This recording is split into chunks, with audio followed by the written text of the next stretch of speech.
Hello. Greetings. Welcome. All that good stuff. So, I'll be completely honest with you. Due to how my throat is at the moment, I'm feeling like it might not be a good idea to have done Final Fantasy. But we'll see how long I can go for it. If my throat starts like hurting, then I'll probably just call it there. But it is feeling just a little bit rough. So, we shall go from here. Sam Teddy, gods, it's good to see you. Hope your being here means you've had your fill of rest. More than my fill. Well, you've certainly earned it. Not much has happened here since your last visit. I had planned for you to meet that helper I told you about, but he refuses to answer his link pearl. I do hope he's alright. They're exchanging messages with the Eosian Alliance throughout, though.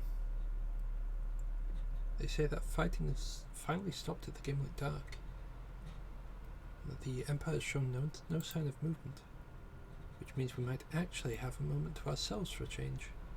Seeing as you're back, maybe you could tell me about your time in the First. Great. Oh, and if you don't mind, I'd like to ask Flamin to join us. She'll want to know what happened to Minfilia, and I think it's best she hears it from you. We'll meet you at the terrace at the House of Splendors. Hey,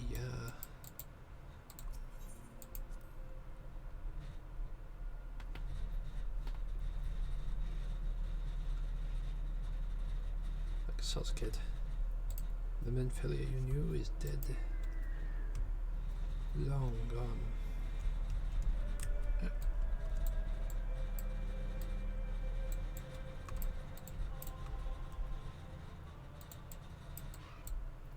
There she is.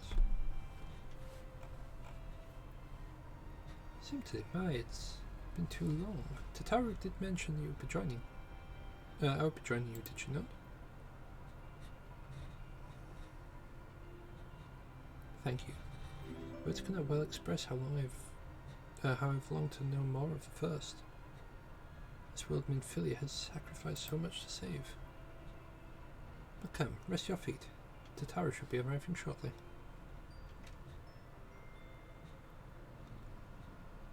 Hi Ruth. Fair enough. I'm alright, thanks.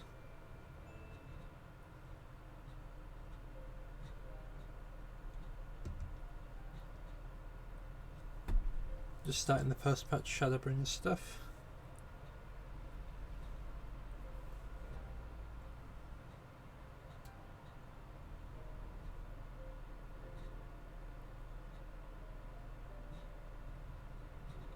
Ah, that's good. That's good. And so Minfilia chose to pass her gifts on to the next oracle. This gold thancred named Reen? To have such a burden thrust upon her as a child, only to embrace it when given the choice. In that respect, they are quite alike. It seems her legacy is indeed in capable hands. Simply, might I ask a favour of you, when next you return to the First? To tell Reen what I cannot. To tell her thank you.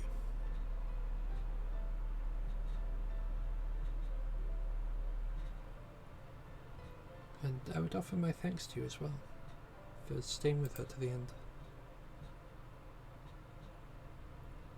Begging your pardon, but can I have a word?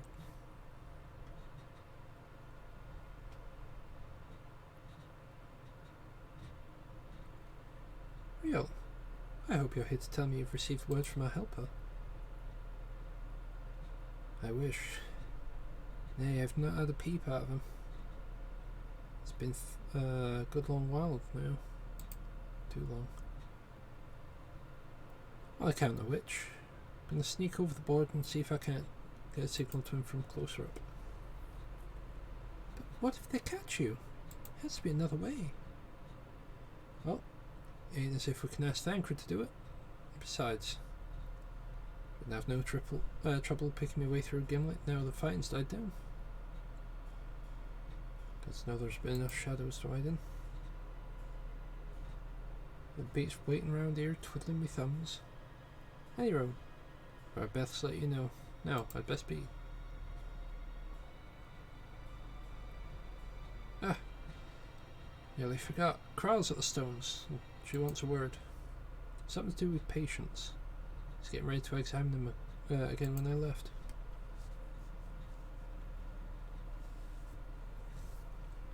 Let's head back. Then I'm sure it's important.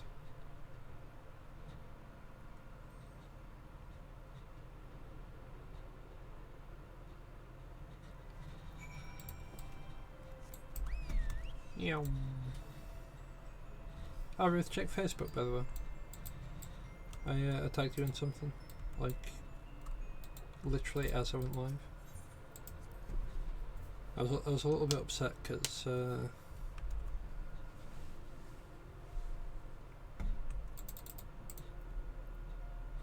I couldn't find what you go by on Facebook. I was really confused for a bit. Seems she's still examining them. Oh, I do hope it's nothing bad.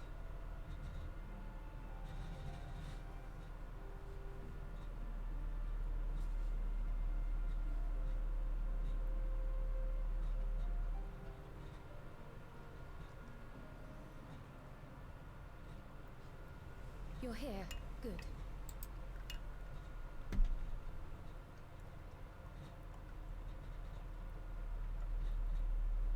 So, how are they? Still locked in slumber, but otherwise in good physical health. For the present, at least. For the present? Oh no, is something wrong with them? I'm afraid there may be. I summoned you after detecting faint signs of instability in Thancred's corporeal ether. But subsequent examination suggested all 5 might be affected. And when I examined them just now, my fears were confirmed. Tellingly, the degree of instability varies between them. Thancred exhibits the most notable signs, followed by Y'shtola and Urianger. The twins' ether, meanwhile, remains relatively stable, but there is a change there too if one knows to look for it. Hold on. Isn't that the order they were called away in? Indeed. Which leads me to believe the instability will only increase with time. Though I can but speculate, I fear this may be a symptom of a weakening link between body and soul. By the gods! What happens if the link is broken? I cannot say for certain. This is all unknown territory to us.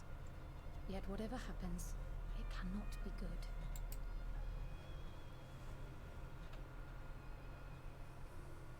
Mercifully, the instability is still only slight. And you may rest assured Master Matoya and I will do everything in our power to keep it from worsening. Be that as it may, it is imperative that you find a way to restore our friends' souls to their bodies.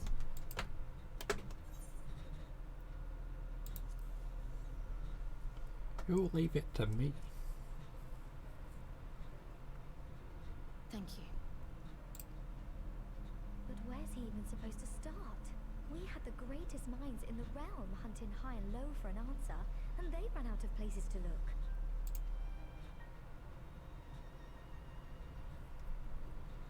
You stated in your report that the Exarch had originally intended to reverse the summoning process by means of his own death, correct?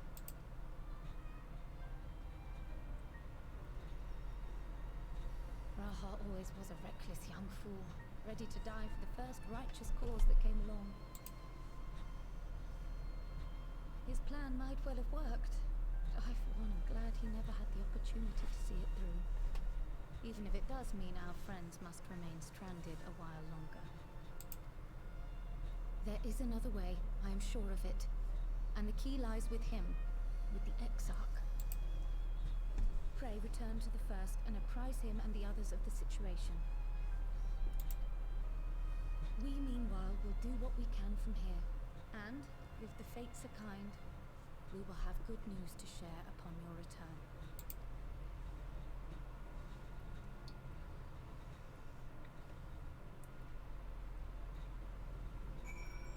Fingers crossed. I can just click on that one.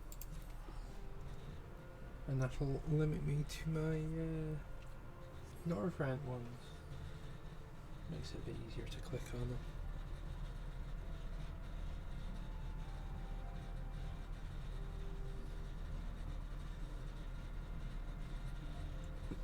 them.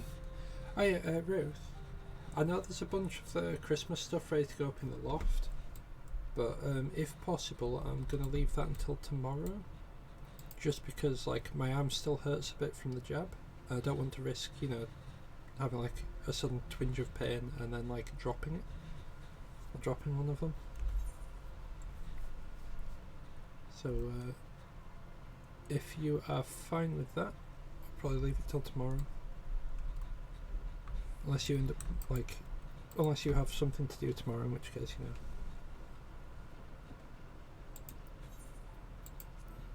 Can leave it till Mum and Roger get back.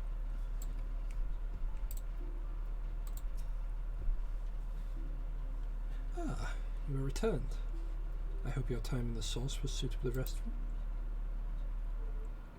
But of course it wasn't. Go on. The corporeal ether shows signs of instability. By the gods, the possibility never even occurred to me. If you've returned in the hope that my research had yielded a solution, I fear you will be sorely disappointed.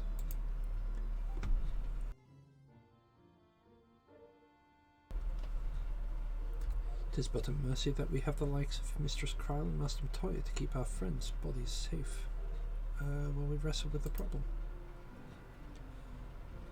They cannot forestall the separation of body and soul indefinitely. Come, the others must be told.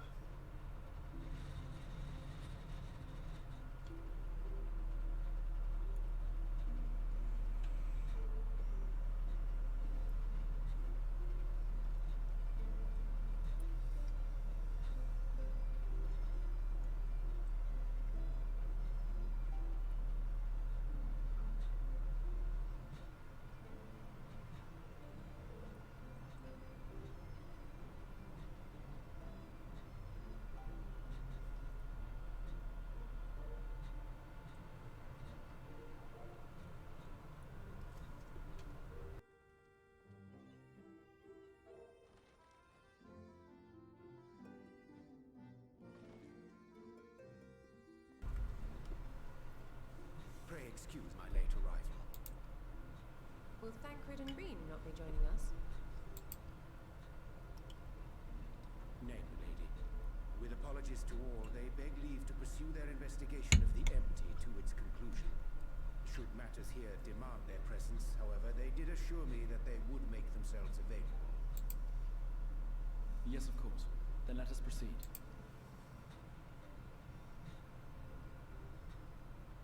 I think it best that you begin by providing a summary of Mistress Kryle's findings.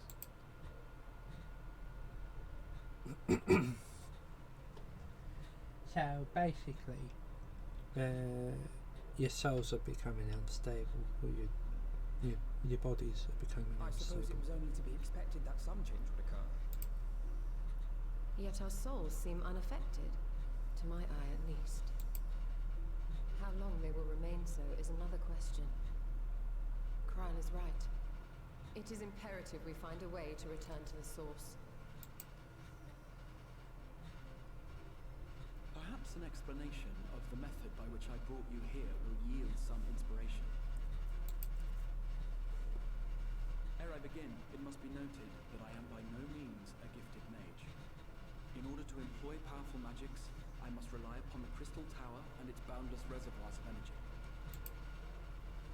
The magic that summoned you was no exception. 'Tis a singular spell, adapted through painstaking effort from the technique that transported me to the first. To use an analogy, it works by cutting a hole in the fabric of reality, a hole tailored to the object of summoning, through which it and it alone may pass unscathed. Though I succeeded in creating said hole, I failed to latch onto my intended target. Instead of you, the spell found those close to you, and ended up summoning them in their incomplete state.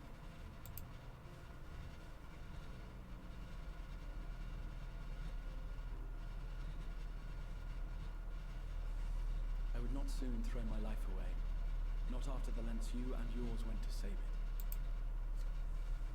And so long as I breathe, I will spare no effort to see you safely home. But should all else fail, and your lives be at stake, there remains one sure method.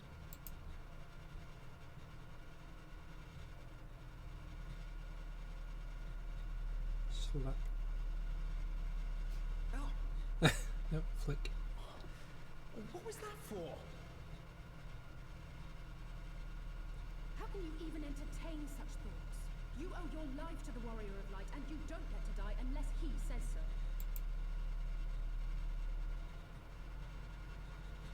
Your followers await your divine judgment. What did you just...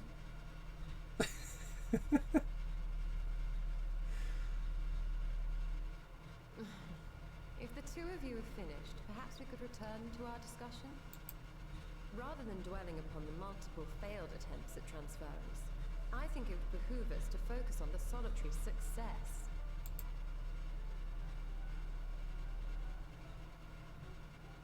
I would draw your attention to the fact that our friend can travel between worlds possessed not only of his body and soul, but his personal effects besides. This is no different from the teleportation magics to which we are all accustomed. Magics that allow for the transportation of those inanimate objects one considers to be an extension of oneself. Are you suggesting that simply by considering us his possessions, he could carry our souls back to the source upon his person? Well, it would be nice if things were that simple for a change. But vague notions of ownership seem a rather tenuous thing to stake our lives on. So much as a moment of doubt on his part, and we'd be left floating in the rift. Milady has the right of it. The requisite fixity of belief would be too much to ask even of our friend. Yet, were we to immure our souls within an object in his possession, mayhap then our safe passage could be assured. White auracite would, I believe, serve as a suitable vessel for this purpose. It was conceived to imprison the massy soul of an Ascian, and should house one of ours with relative ease. We would need only to ensure our soul's safe preservation inside the stone, and identify a means by which they might be transferred back unto our vacant bodies. Soul preservation and transference. I believe I know of someone who may be able to assist us. On the far shore of the source, there stands a great palace built by the elves. It was forsaken in the wake of the flood, but a certain new gnome chose to make their home there soon after. Though they have long lived as a recluse, they once occupied a place of honor in Verbert's royal court, and it is said that none in all of Norvrand is more knowledgeable than they on matters of the soul. Well, I've no objection to seeking a helping hand, but if they've gone to such lengths to hide themselves away from the world, what makes you think they'd be willing to lend us one? A worthy question. Years ago, I myself tried and failed to solicit their cooperation in the battle against the Sin Eaters. No sooner had I begun to make my plea than they unleashed a swarm of their familiars upon me. Unlike me, however, you... It's alright, Ruth, it's alright. By that merit alone, I am hopeful that they would grant you an audience. All that said was, yeah, it's good that you tested negative, not positive. It's bad that you tested positive. It's good that you tested negative. And I mentioned checking Facebook because I tagged you in something on Facebook, which I think you'd appreciate. And also, I know the Christmas stuff is down. Oh, well, sorry, I know the Christmas stuff is like ready to go up into the loft, but I'm gonna wait until tomorrow because my arm's still hurting a bit from the jab, and I don't want to risk like having like a twinge of pain and like dropping a box on someone. That, or if you're busy tomorrow, I can. Be inclined to turn you away, of course, but if their knowledge might feasibly facilitate your return home, we have to try.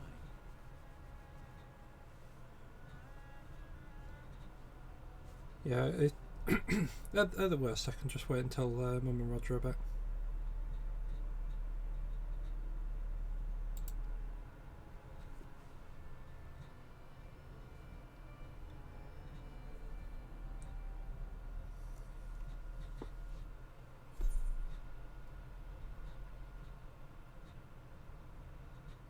I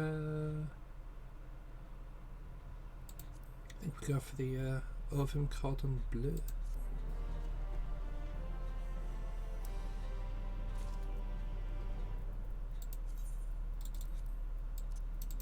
And plonk that there next to the other food items.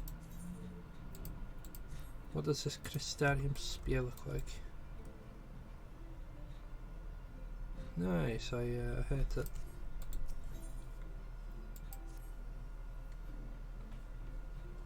The Grand Cosmos, that is, the palace we seek, stands on the opposite shore of the source. I'll arrange for a boat to carry us there. Whilst thou journeyest thither, I think it best that I devote mine energies to the creation of white aurosite. By thy leave, of course. The process requireth no small amount of time, and should the Numo consent to lend their aid, we will have need of a suitable vessel ere long. Agreed. Then I would ask the rest of you to meet me in Sullen, and do be prepared for a warm reception.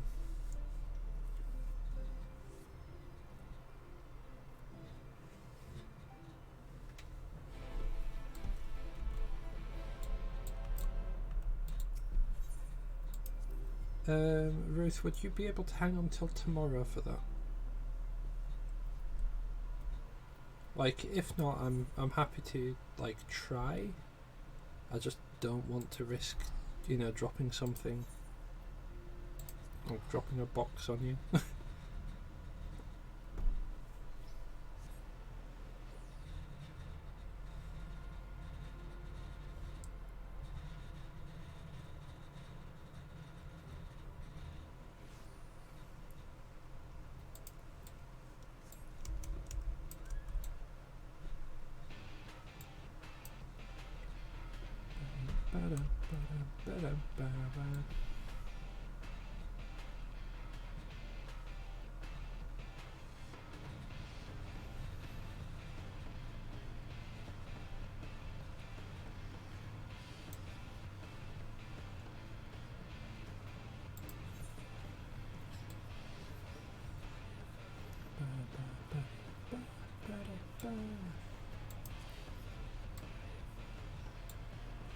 So I used to be convinced that this was saying Sonic Boom.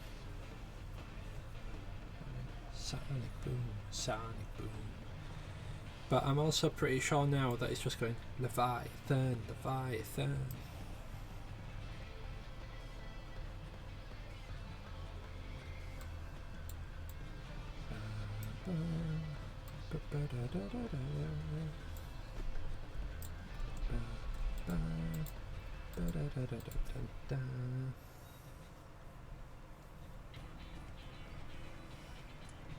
As I told you before, I'd scarcely set foot on the palace grounds when I was set upon by our host's familiars, and as I expect our reception today to be no less different. Oh, and I expect our reception today to be no different, which is why I propose we march through the main gate, weapons drawn. Sorry, but are we not petitioning for assistance? I can't honestly think barging in looking for a fight is going to persuade them. Actually, I believe the Exarch may have the right of it. They have no doubt poured a great deal of time and energy into their creations. Were I them, I'd be most interested to meet those who could overcome their defences. As would any true seeker of knowledge. And there is little we can say or do to convince them to help us if we know nothing of their character, no less why they chose to hide themselves from the world. But if we can seize their interest, mayhap we can earn ourselves an audience.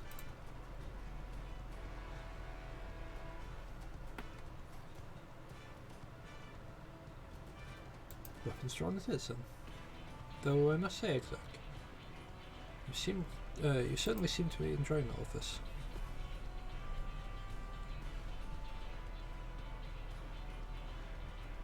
Do I? Well, I will not deny I enjoy the thought of fighting alongside you all, rather than pacing about inside the Crystal Tower. You both seem rather high spirits, if you ask me. Not that I'm surprised, your moods invariably improve when 70 days around. What exactly are you implying? But the calamity and the light which seemed to destined to consume him has been extinguished. It's only natural we'd be pleased to see him. Yes, well, you will have plenty of time to celebrate his good health after we've finished. Of course. Then let's proceed to the palace.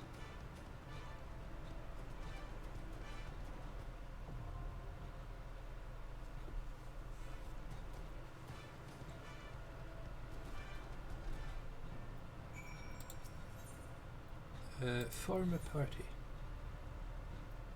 I am so happy that I can actually queue for this as a trust.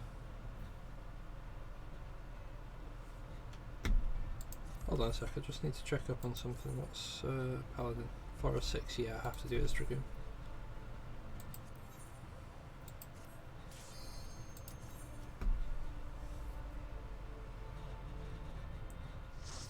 Do I have an option on the matter?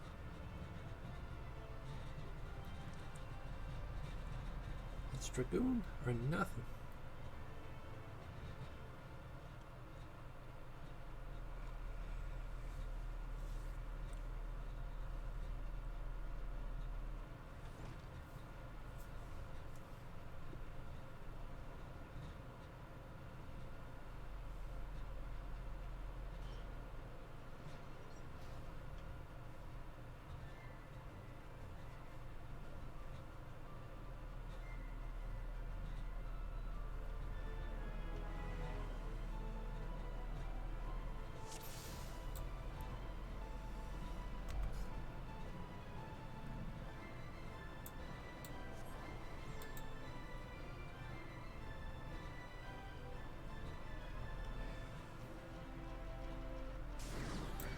Oh, I'm an idiot.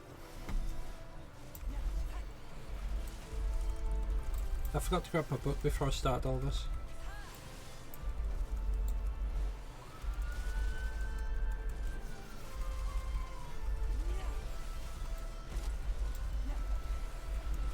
Why does that make me an idiot, you ask?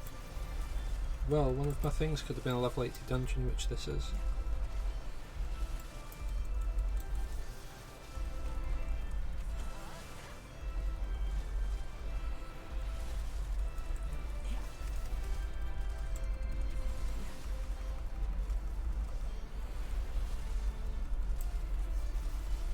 Let's see my item level. 57, wow.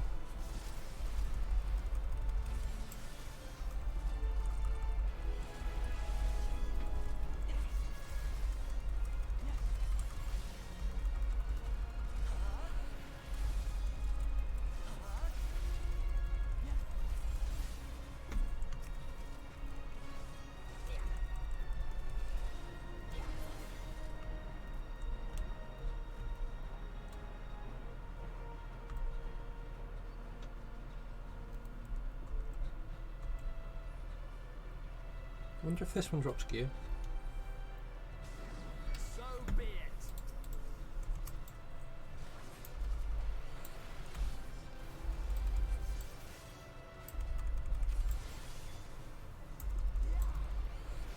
it does, I wonder if it looks good.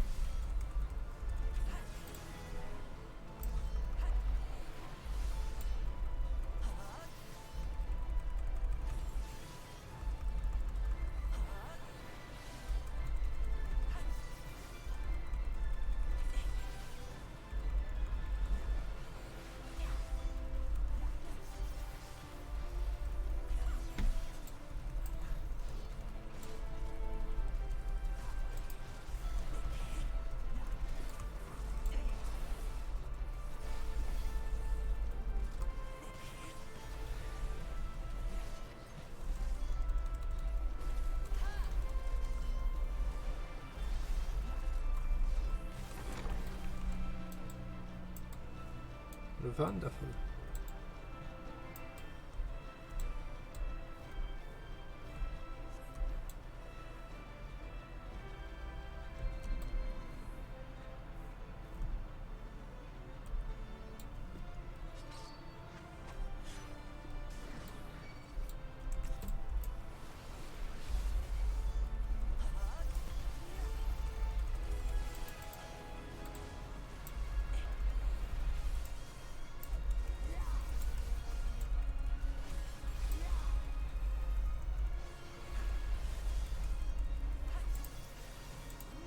There, have an eyeball.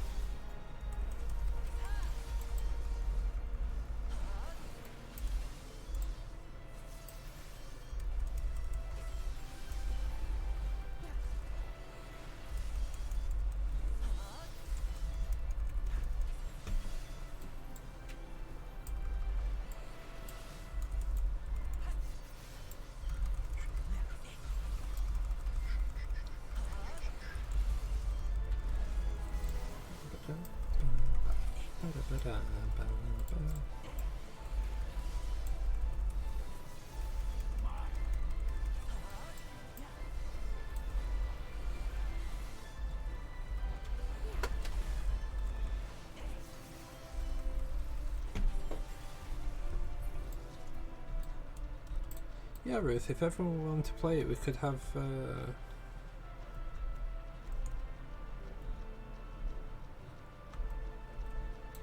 I'm assuming we're going this way. Ah, fair dues, fair dues. Yeah, think about it, if we could get other people to install and like play it, we could have a game night like we used to have with Battlegrounds. And have it be TFT.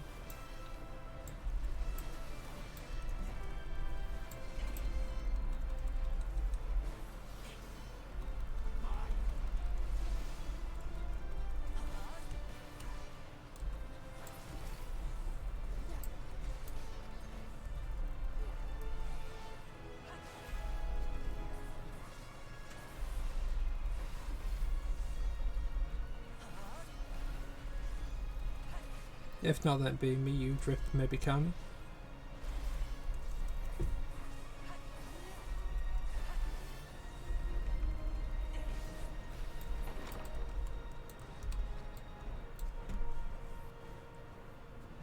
To be fair, Ruth, I've only actually won like one game. So, yeah.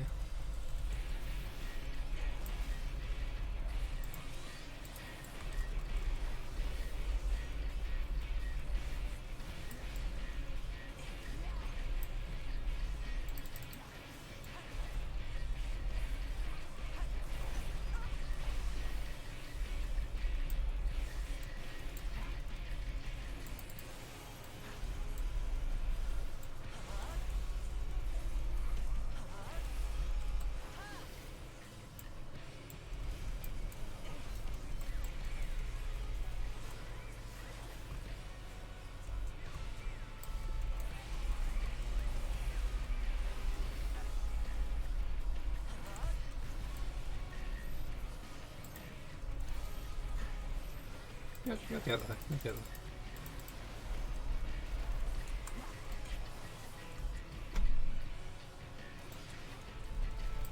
Leave the healing to me.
Ah, one button off.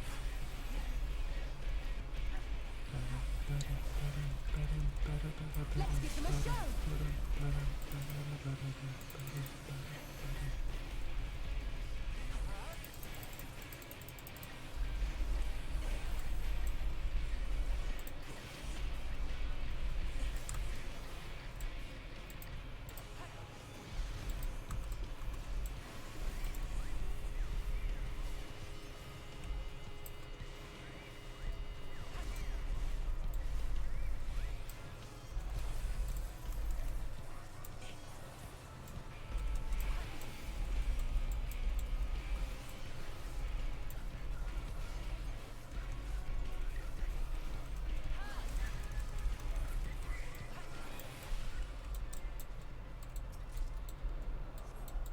Ah, materia.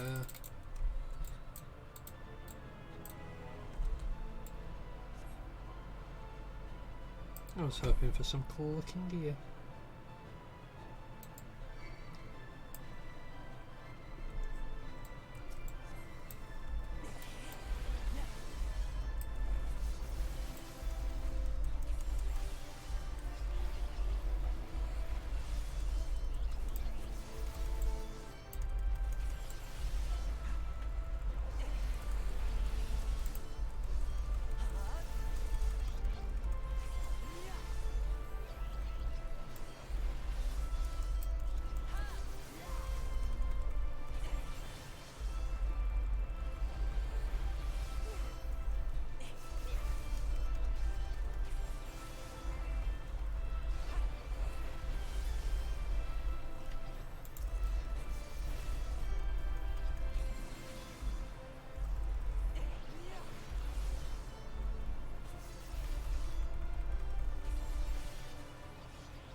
Also, I might need to pick up some of the Jackbox games at some point.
Oh, treasure chest. Yoink.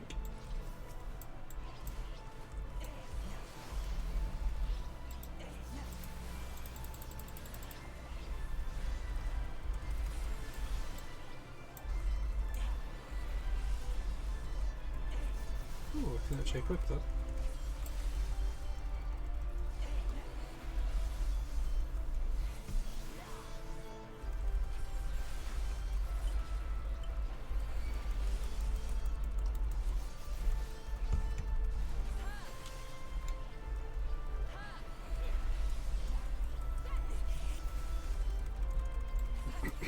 Oh cool, got the EXP running again.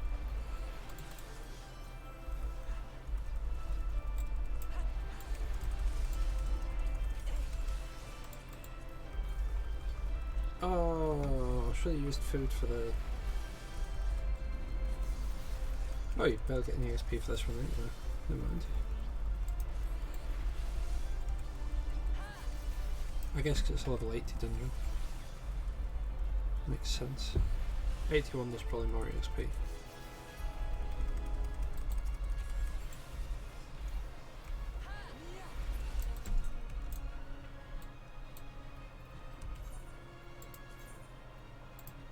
In fact, it's nice enough that they've actually given EXP for these.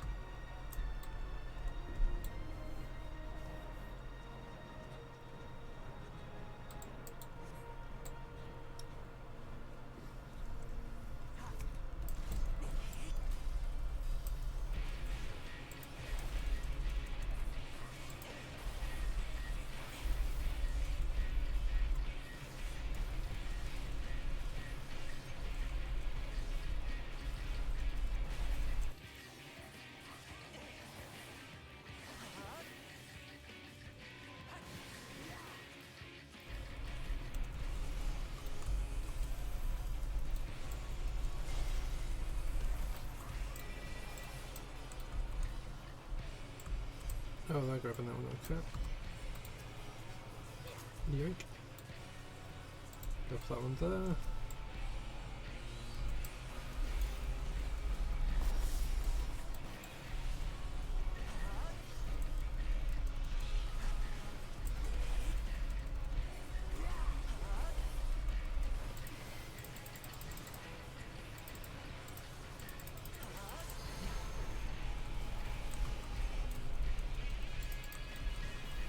This thing probably has cleave actually, so I should stand behind it.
Exact sounds like he keeps trying to do an impression of Estinian.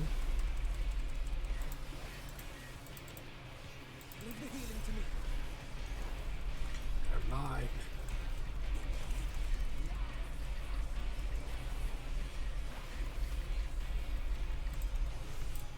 Oh dear, oh dear.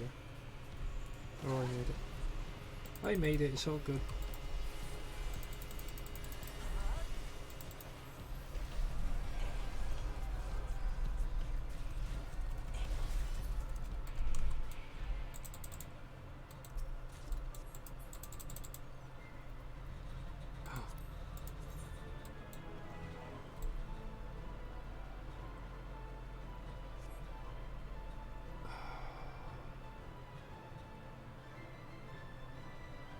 Dang it.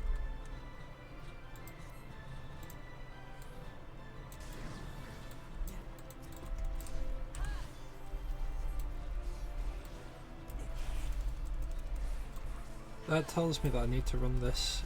Well, I need to roll a ninja.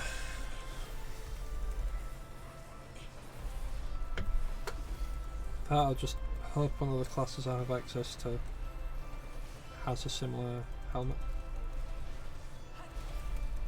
And also farm for said helmet.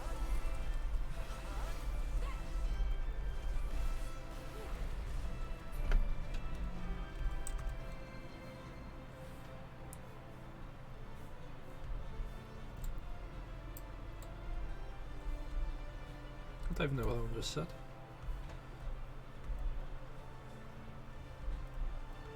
We turned around to see, but I missed it.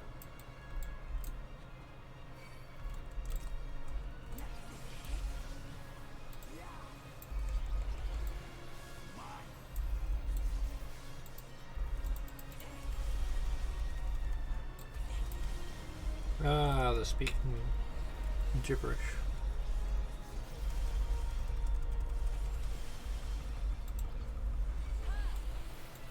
So the fact it makes no sense makes sense.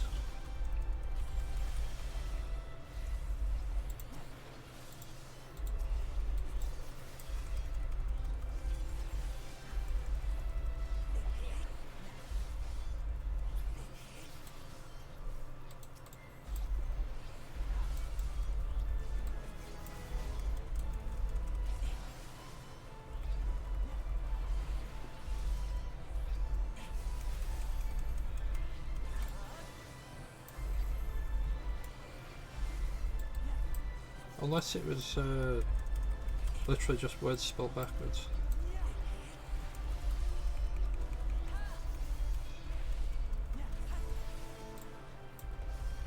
In which case, I need to read a lot faster.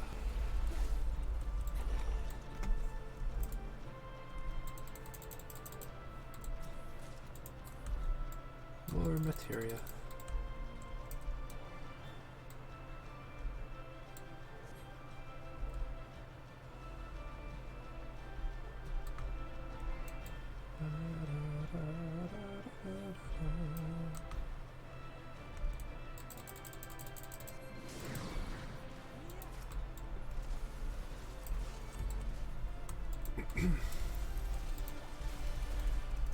Hey, I had enough of high-housed elves in Evan's World, thank you very much.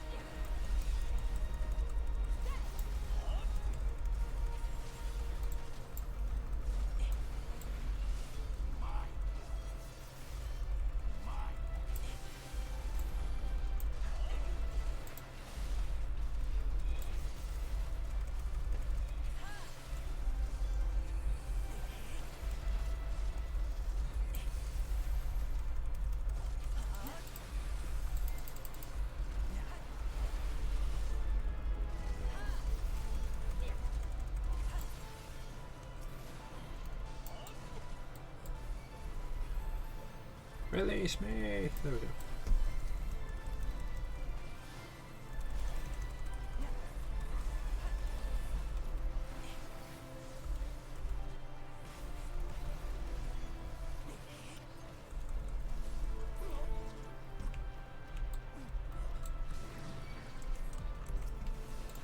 Alright.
Oh, right near the dungeon as well. Nice. But for a reason, I remember this dungeon being a lot longer than it appears to be this time.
So be it.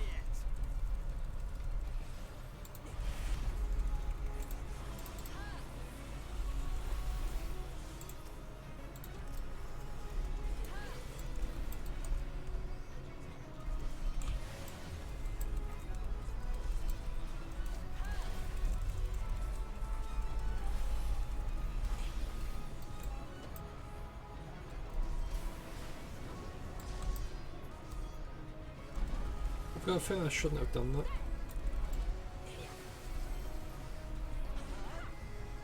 You underestimate me. I feel like we need that for another mechanic.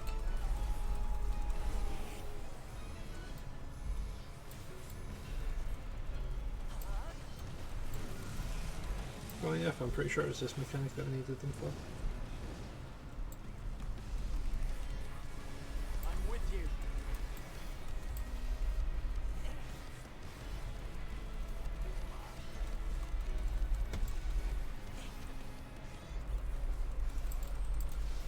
Oh dear.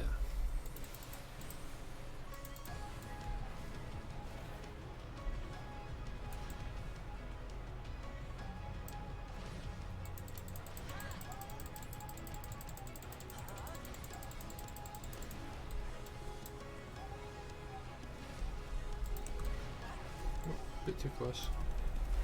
I can still fight. I'd say, why do you stand in that?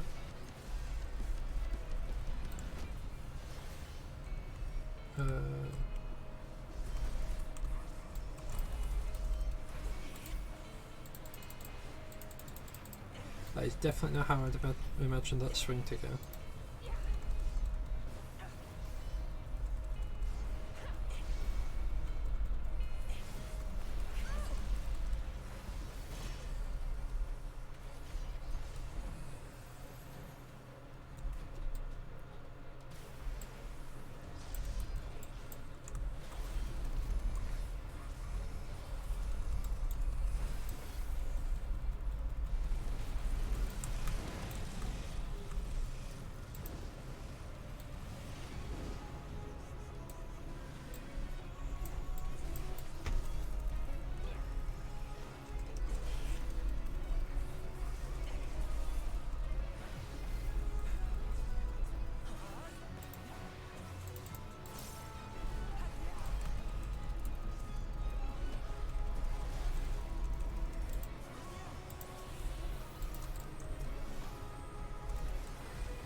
There'll be nothing left of you but a smoking crater.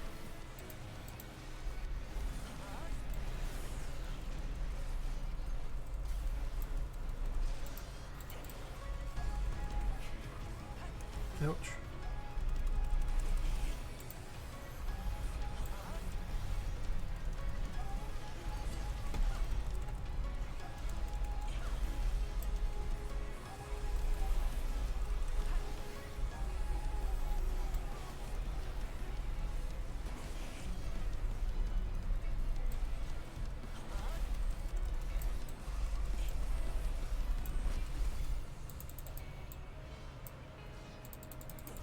Alfina's third again, that's fine.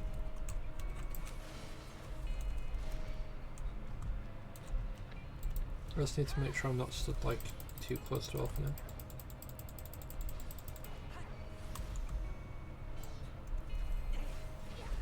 Just like that.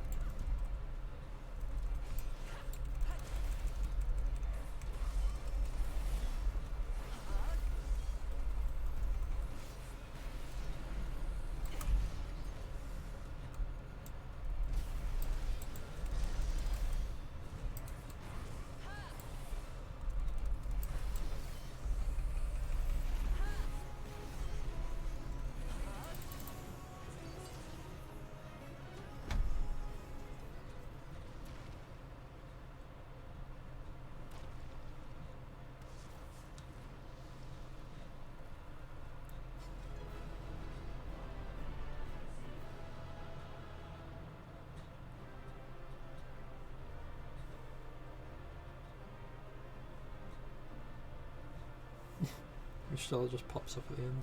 Hello, I've been here the whole time. Ooh, Rogue Jacket of Healing. That is actually kind of cool.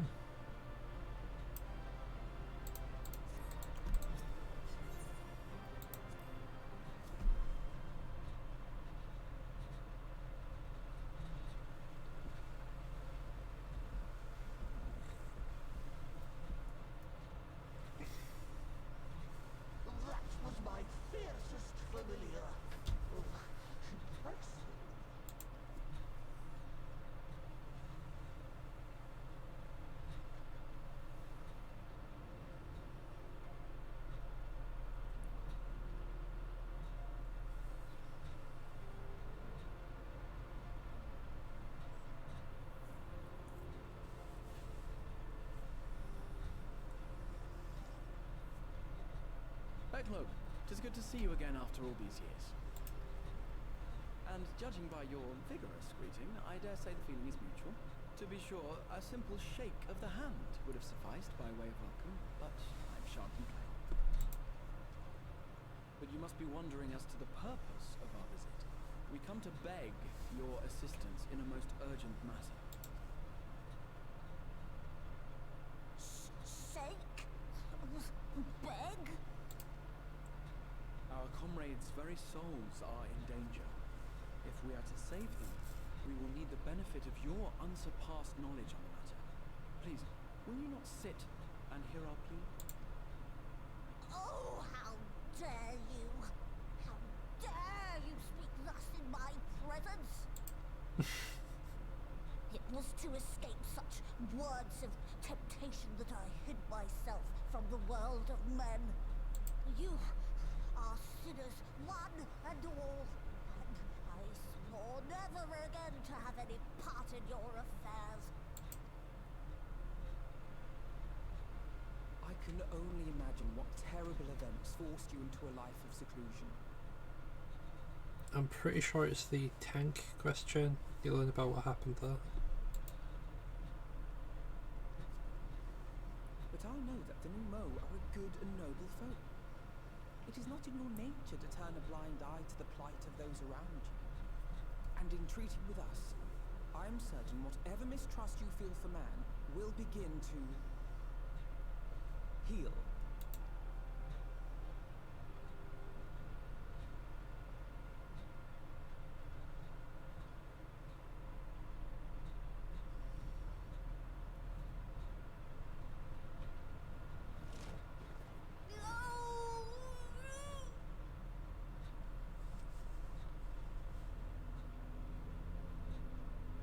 If you will not be satisfied, I suppose I could listen.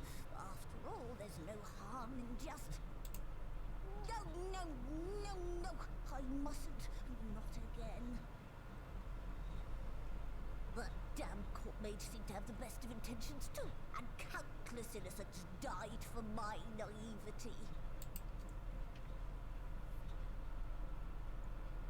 Oh, you know not what you ask of me.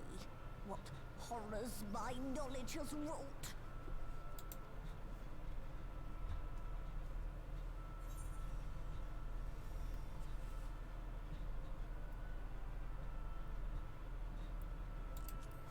refuse all you want.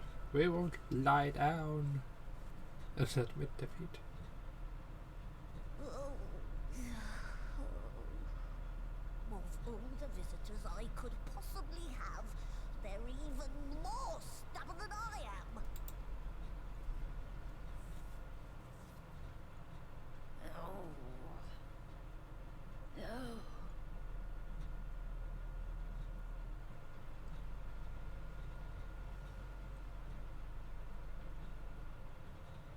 Oh.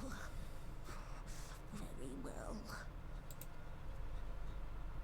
I will hear your petition, but that is all. And I expect fitting payment for my troubles. Commensurate with your contribution to our cause. No more and no less, I promise you. With that settled, might I impose upon you to join us at the Crystarium?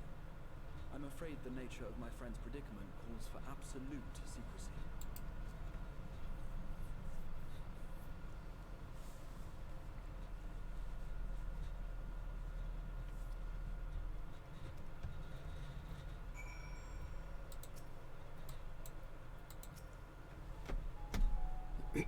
There you are. Yes, I've gone ahead to the Crystal Tower with Becklug. For the record, I truly wish we hadn't had to resort to using such words when treating with them. I've ever sought to convince people, convince, not compel, yet can't deny that part of me is glad Oriange shared his knowledge of the Numo with us. Had he not, Becklug would not be here. Speaking of whom, we should hurry. To keep our guest waiting would only add insult to injury.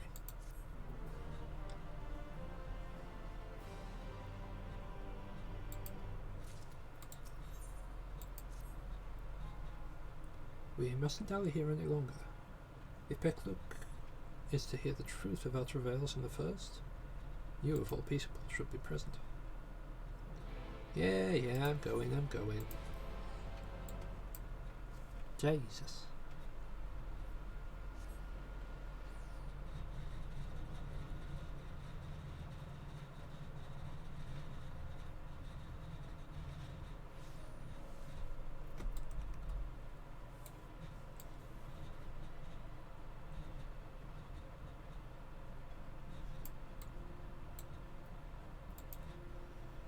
Oh, cool. I don't even know that there are Splendor's vendors here as well. I suppose it makes sense. Add a new expansion. Put a Splendor's vendor in one of the last expansions.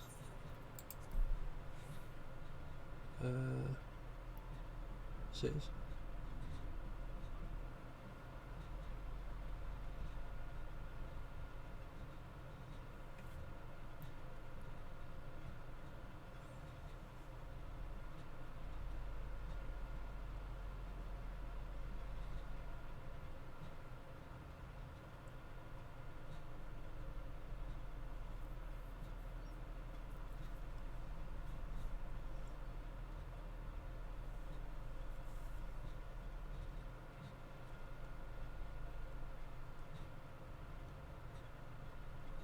Ah, nice. Congrats.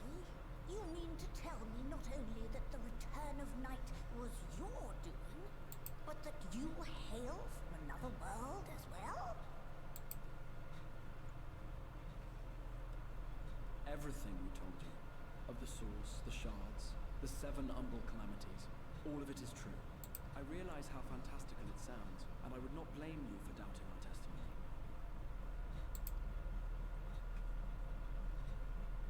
But given your expertise, you must surely have noted the peculiar nature of their songs.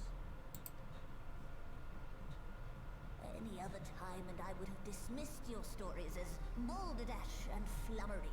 But upon closer inspection, 'tis plain their souls are far denser than is normal, and that they do not possess true bodies.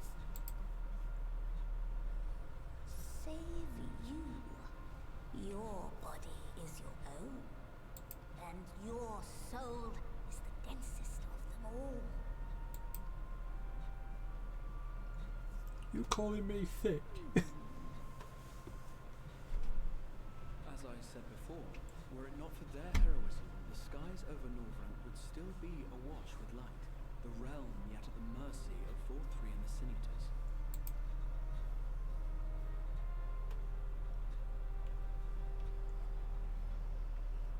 After all they have done for our home, seeing them safely back to their own seems the very least we can do.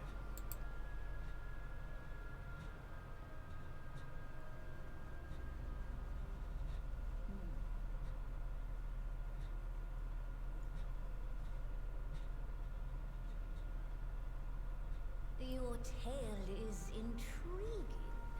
Yes, very intriguing indeed. Simply to hear it is fitting payment in itself. As for your friends, I can but agree.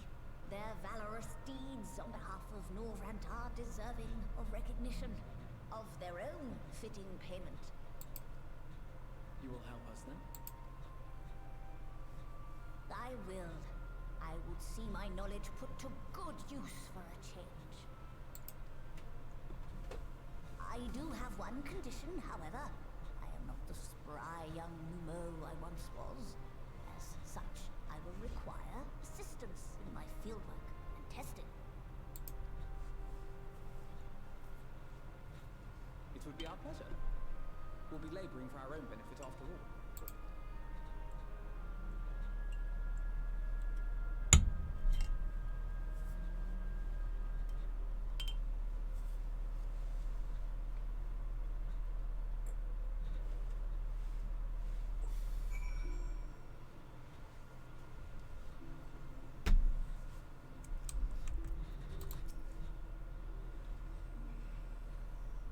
This one's probably not voiced.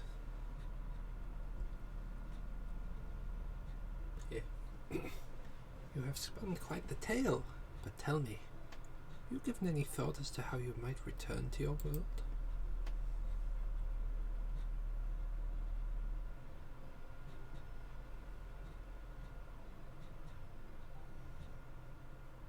White Auracite, you say? An intriguing proposition, but one which fails to account for the present state of your souls. They've become highly charged, likely as a consequence of having maintained tangible forms for so long, in such an energetic, unstable state. There's no telling what may happen to their souls within the Auracite. They could very well become immutable to transference, never to be restored to their bodies. Then, would it be possible to force our souls into a state of dormancy prior to transference? In theory, yes, but the soul is not a candle to be snuffed out and relit on a whim. Well, that sounds ominous. What exactly would rendering our souls dormant entail? In order to maintain corporeal forms, your souls constantly draw ether from your surroundings. This process must be halted, and the resulting sulfate of ether removed. Your minds would ultimately be separated from these faux bodies of yours, rendering you incapable of interacting with the world around you. A cruel fate under normal circumstances, but one which will be rectified upon your return home. Leaving lifeless husks, those poor souls at the inn at Journey's Head, corrupted by sin-eaters, their ether made stagnant by the light. Corrupted? Stagnant? Might I see these unfortunate individuals? Why, do you think you might be able to help them? I might. Or I might not, but I shan't know for sure until I see the condition firsthand. I would be glad to take you to them, on their understanding that you won't do anything which might... on the understanding that you won't do anything to further increase their suffering. It was my faith in man I lost, not my compassion. Well, I see there's no need for all of us to accompany you. While you escort our guests to the inn, I will assist Urianger in creating the requisite Auracite. I believe my talents would be better applied to the endeavour as well. I'll leave the three of you to assist by clicking as necessary. Yes. Let's make for armoring then.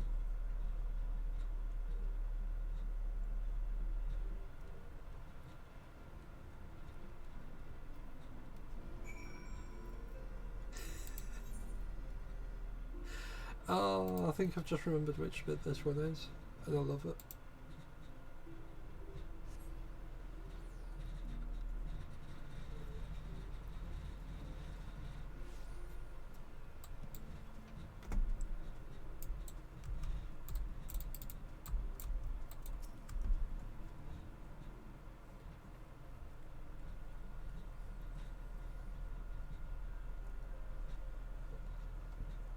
So this is Halric, is it?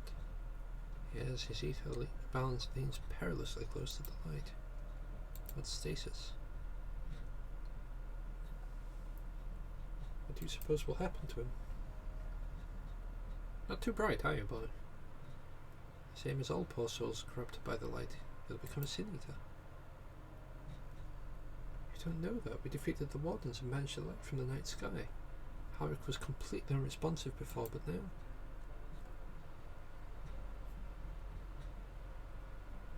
Mumble.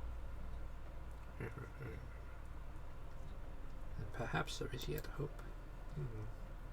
I may there is a treatment I wish to administer to the patients. What sort of treatment?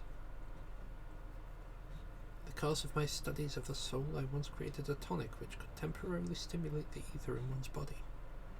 After some refinement, it came to use by the Knights of Verbet, then for darker purpose. Lest it fall into the wrong hands, I swore never again to make it. But for their sakes, I will break that oath. It is not like to reverse a stagnation, mind you. It should offer some measure of relief.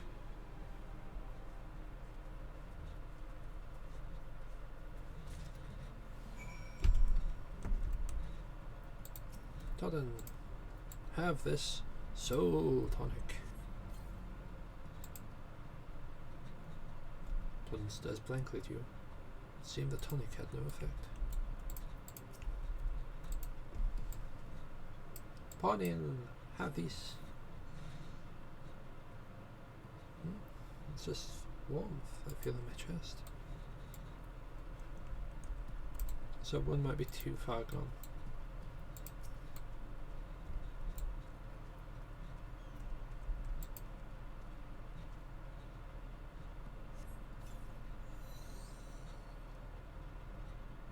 I feel warm in my legs. They don't feel as heavy. Yeah, he might be too far gone, but the other two it seems to have worked on.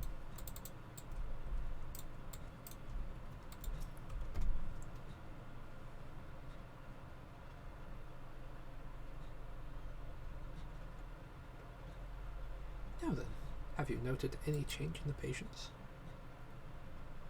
A notable rise in body temperature and increased motor function. In most of the patients at least. The more severely afflicted show no response. As I feared then. It is true that the restoration of the night, with the restoration of the night, the corrupting influence of light will no longer grow.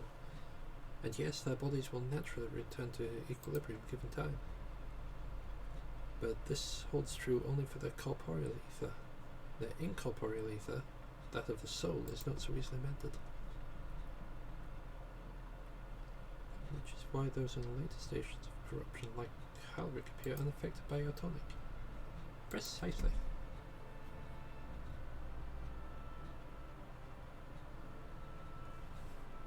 The boy's soul is too far gone, his mind held together by the finest of threads. There is a chance he may one day recover, of course, but it could take years, decades even. The gods, he could wake to find himself an old man. A fine reward for his persistence. The opportunity to mourn the life he never had the chance to live. No, there must be something we can do. Look, I realise this is not why we petitioned your aid, but do you think we can possibly find a way to hasten the recovery? Maybe. Nor do I think it impossible that in treating them we might learn something of relevance to your own predicament.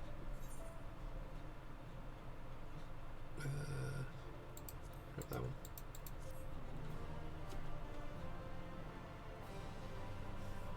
Everyone out here handing out food. It's nice. Real nice.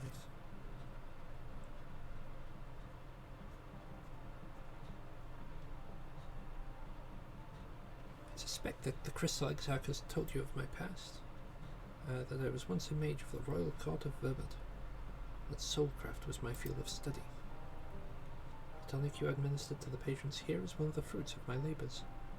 I'd hoped to do great things for the kingdom. But in the end, my knowledge brought only suffering.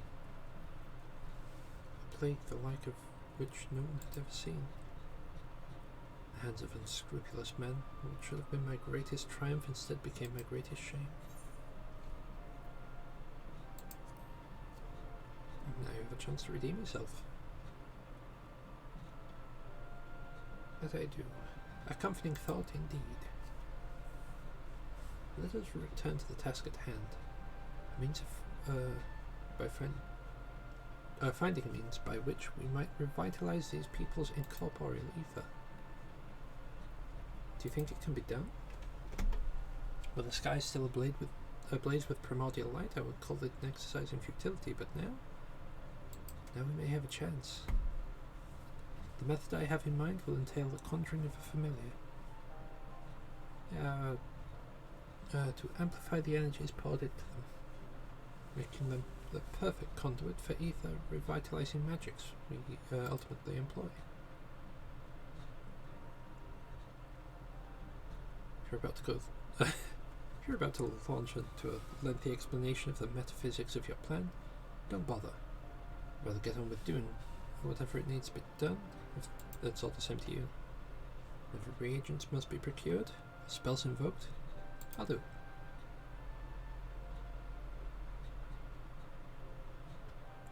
Admire your spirit. Very well. The first task will be to gather the necessary materials. The purest of waters and finest of clays, as well as a fey lantern brimming with pixie magic. If you're convinced the resulting familiar could help the patients, fine. For now, the water and clay will be simple enough, but I think you know what we'll need to do to get the lantern. You don't mean... Pixies took quite a liking to us before. We humour them with our company. I'm sure they'll be willing to help us. Fine. We'll pay a visit to Ilmeg. Though I never thought you would be the one to suggest going back there. I'm impressed. You've been here... I'm impressed you've been there at all, let alone befriended the Fey folk. Oh, while you're about it, seek out the Numo Platini. Be able to supply you with water for our needs. Right, let's get this over with, shall we? Still remains the matter of the clay. I'll prevail upon you where to find it.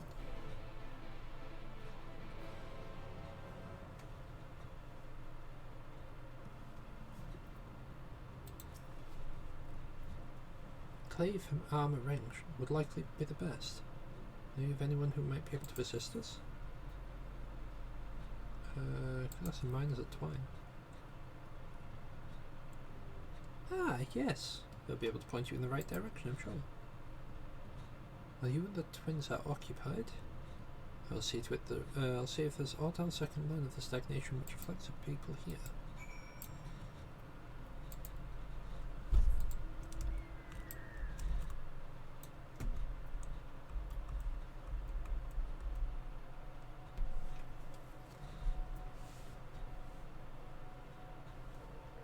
Just fly over this way.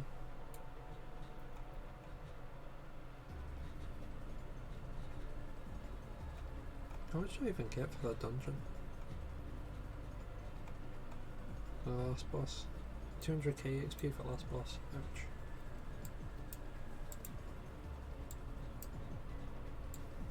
Bum, bum, bum, bum.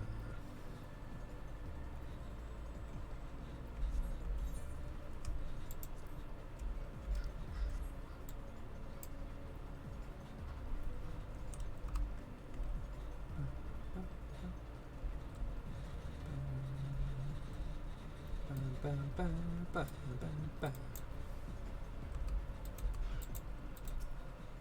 Magnus will acquire clay.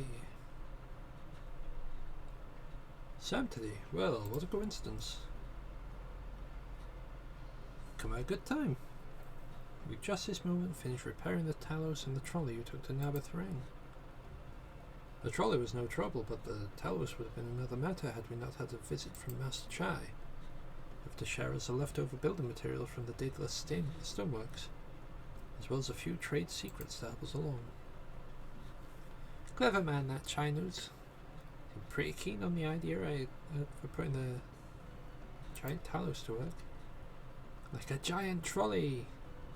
But Magnus still refused to see the good we could do with it. You're entitled to your dreams, Jarek.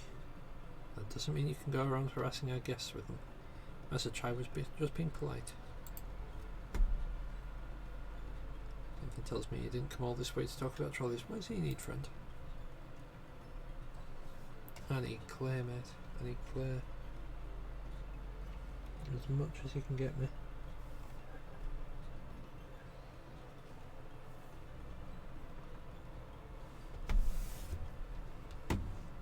See, this familiar clay familiar requires clay from our ring.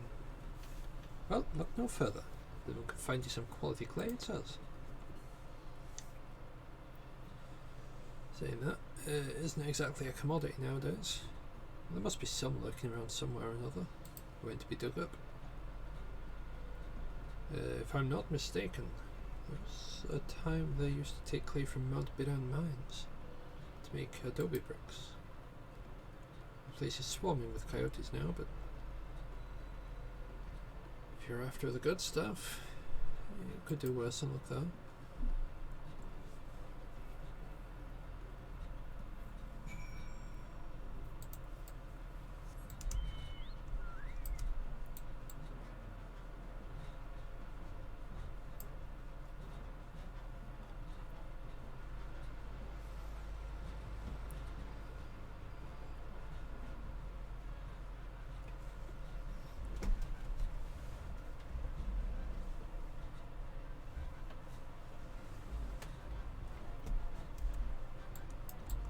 Fair enough.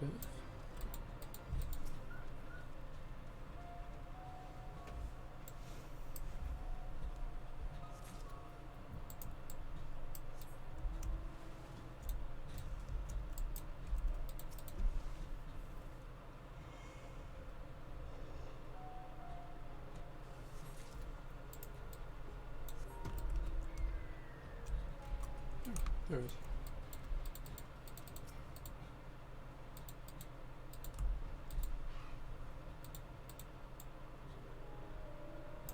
I guess I was too close so I couldn't actually land in that spot.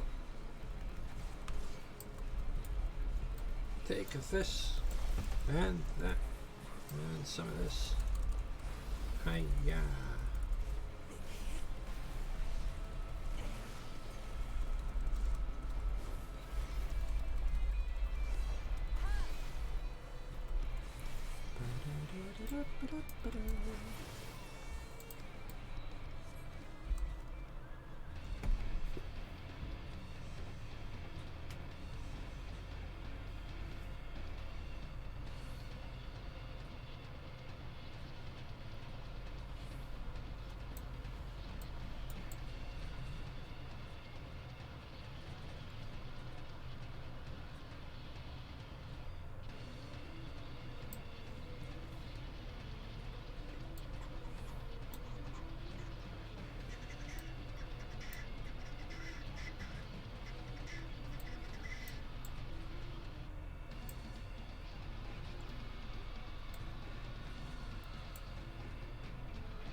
Going through the window.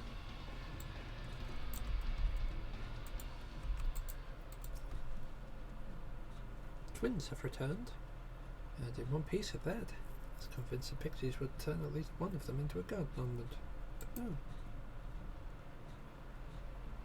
You have the clay, I take it?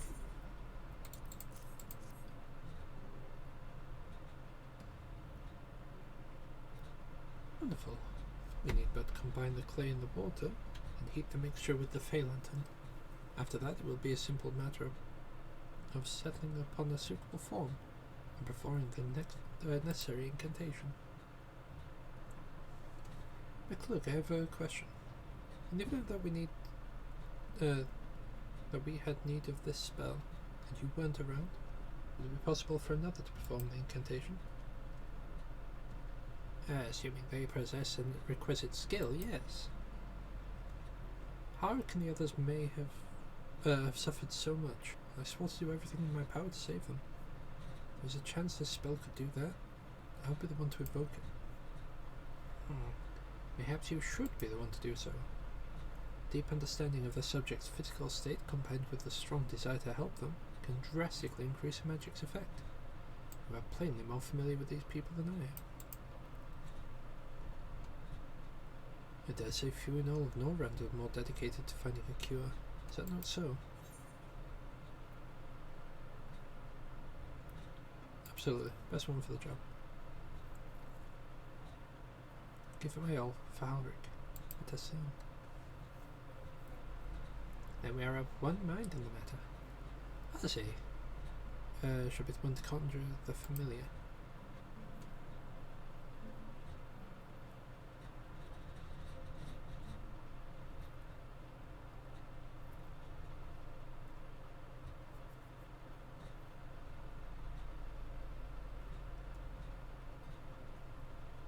Let us begin. I trust you've prepared the clay.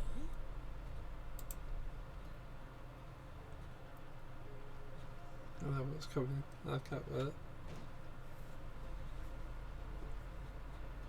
Very good. Now, I would have you sculpt for me a porksy. Plump, with floppy ears and a short curly tail.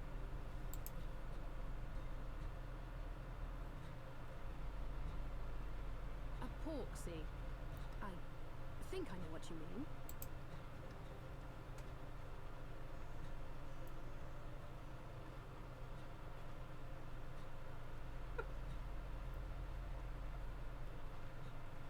There we are.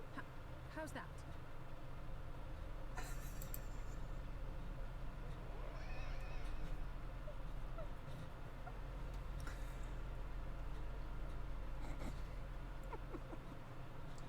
Well, it is certainly creative. There's no denying that.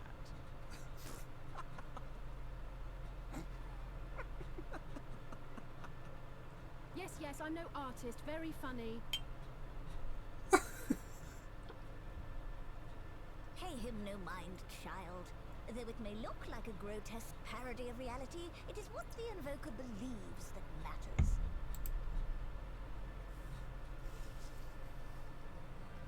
You're not helping.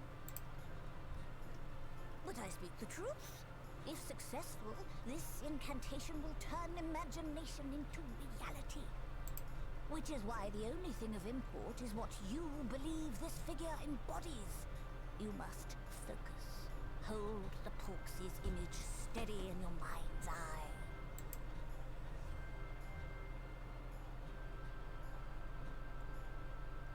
Now then, as I taught you, relax and allow your energies to flow.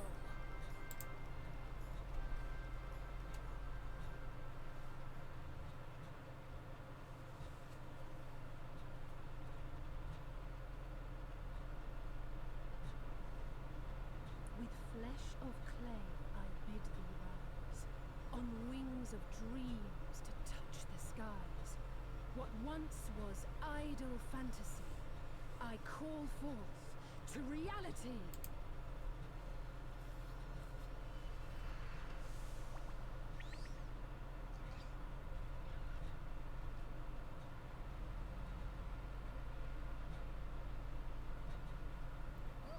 Not bad for a first attempt. Now, let us see what can be done for young Halric.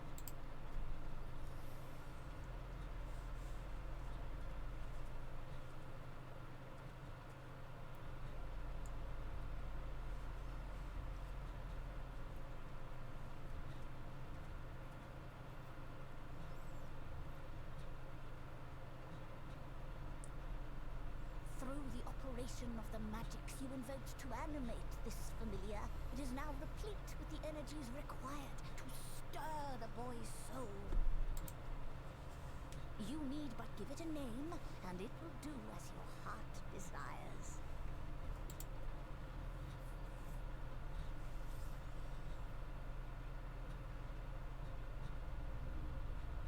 A name.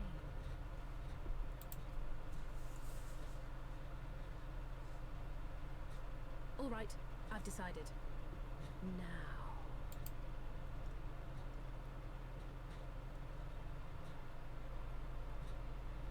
Go, Angelo!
Okay.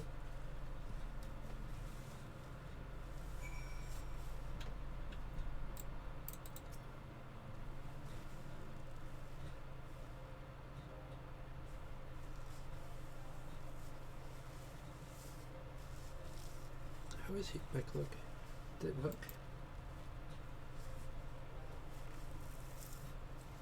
I believe it did. You and your fledgling have done well. My eyes do not deceive. A hint of colour has returned to his soul.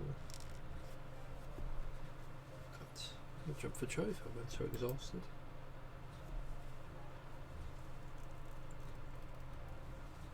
So close now, Halric.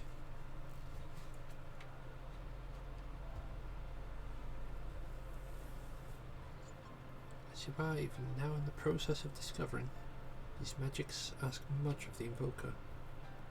As you may not have realized that the same is also true of the subject. As such, we must proceed with caution. However, with further treatment, I have utmost confidence the boy will make a full recovery. Observing the reanimation of his stagnant soul has been most enlightening. I'll need time to put my theories to the proof, as I believe that I can fashion a spell to produce the opposite effect, that is, to induce stagnation, thus enabling us safe transport back to the Soul Sphere Aura site. A thought occurred to me about this treatment. Nicola said that when the soul is rendered dormant, the mind is separated from the body, and that a person becomes incapable of interacting with the world around them. Does that not sound a lot like some of the tempered back in the Souls? Not really. It's the fate of most tempered to become slaves of the primals, save a handful of cases, or am I missing something? If I can master this technique, the art of revitalizing the soul, I know of at least one on the source who can desperately use such treatment. Little Gabu.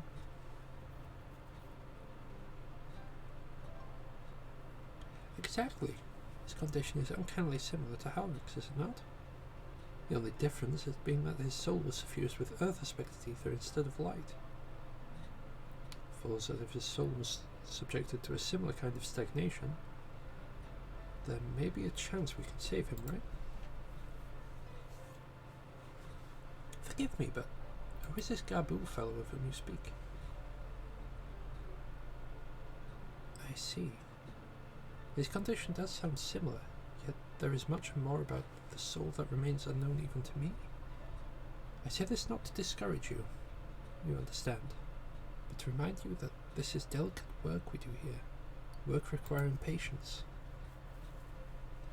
Of course, and as long as there is hope for patience here, I'll devote whatever time is needed to see this through.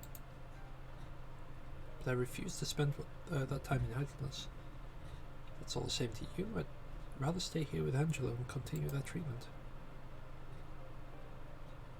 The two of you should return to the Crystarium with Becklug and see if you can't make some headway with the newly posited theories. I would tell you to rest first, but I see you're not convinced. Ah, the fire of youth. Let's return to the Crystarium then. Finally, I found you.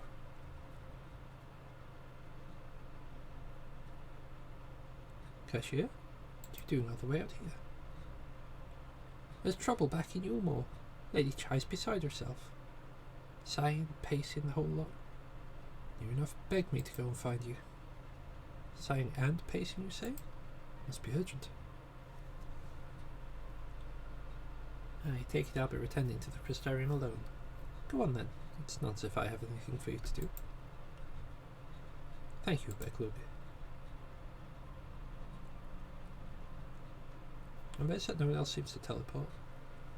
Sorry for bothering that. It says the future at Yulmore is at stake.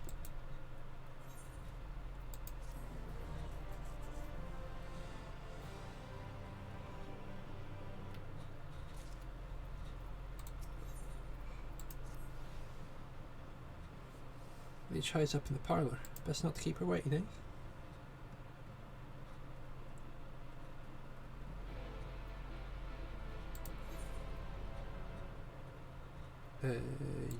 Nope, not the Crystarium.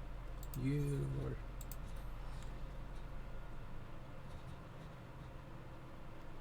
Yulmore.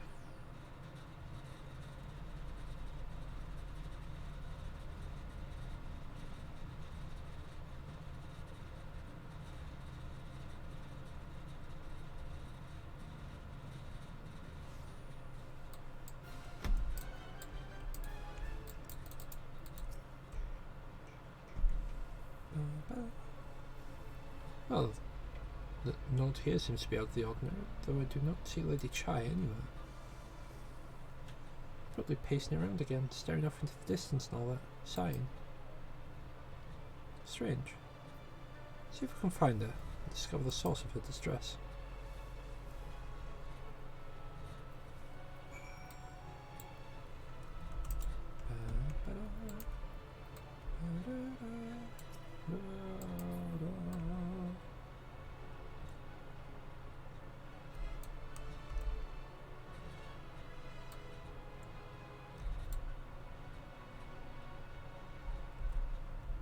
Pardon me.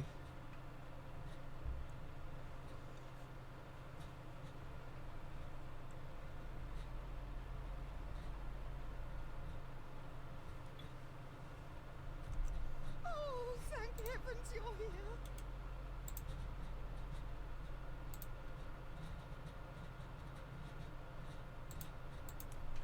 Lady Chai, whatever is the matter? I knew not where else to turn. Oh, this is all too much for my poor heart to bear alone.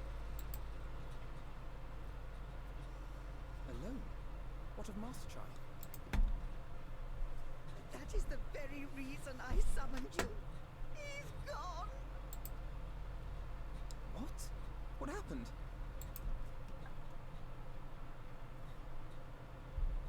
It all began after the events at Mount Gold. With Lord Vorthry out of the way, we all agreed that a new leader must be chosen. And so you held an election? Yes, well, sort of. Not a single person volunteered to stand, you see. After a lifetime of leisure, we free citizens have grown somewhat indolent. Readapting to the harsh realities of life is trying enough, but to take charge of a broken city as well. No one wanted such responsibility. Nevertheless, Yulmore could not well do without a leader, and so we decided that anyone and everyone should be considered a candidate. And after we cast our ballots and tallied the votes, the mayorship fell upon my dear husband. Well, given the manner in which he orchestrated the construction of the giant Talos, none could deny his leadership qualities. But even before then, he had proven himself at Daedalus Stoneworks, don't forget. He is more than qualified for the role. The perfect choice. Indeed. I told him as much when his victory was first announced. But perhaps I was too forceful in my attempt to encourage him. For shortly after that he vanished without a word.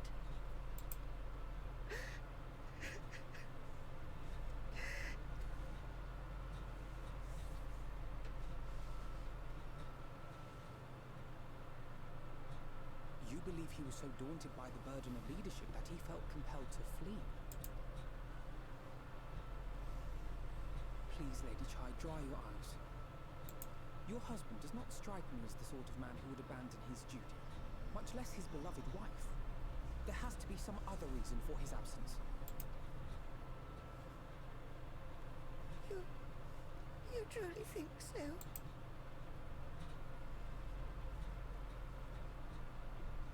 What about you? What do you think has become of my husband?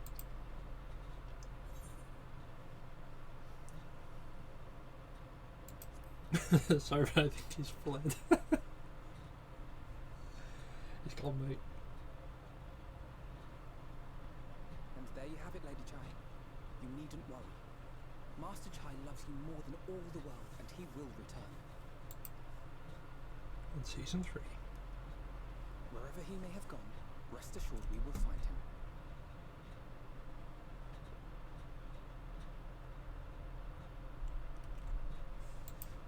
Okay, we are there. So 5 more quests to Spectre.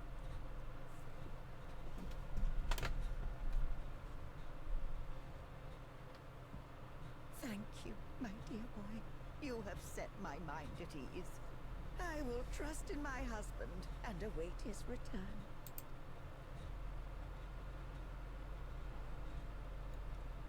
I really don't like the wind effect on clothes.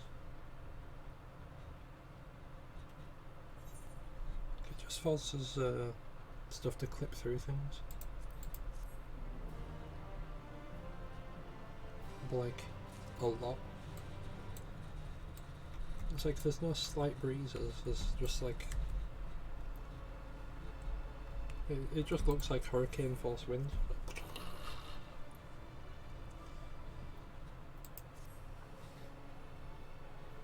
Makes no sense for Master Chai to have left without a word. But even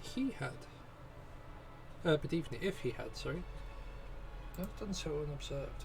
Someone here will have seen something, I'm sure of it. We should split up and inquire as to whether anyone saw him leave, or failing that, do you have any idea where he might have gone?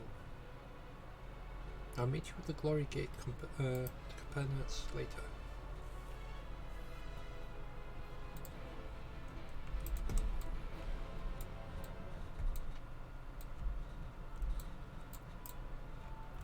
You're right, Mowen. Master Chai?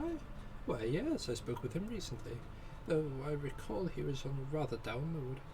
Concerned about Yulmore's neglect of industry, you see. With Lord Volthary's apparent inexhaustible stores of meal, and no great need for money, it's little wonder that our businesses were all but forgotten under his rule. I assured Master Chai that the Boutique of Splendors will do all it can to contribute to the revival of trade here in Yulmore, which seemed to satisfy him. Took his leave soon after.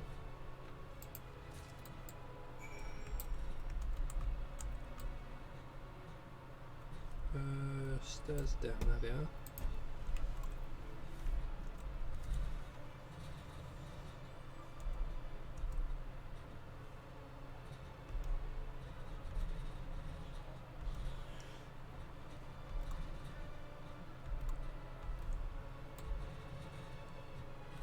Okay, so that wasn't where I thought it was.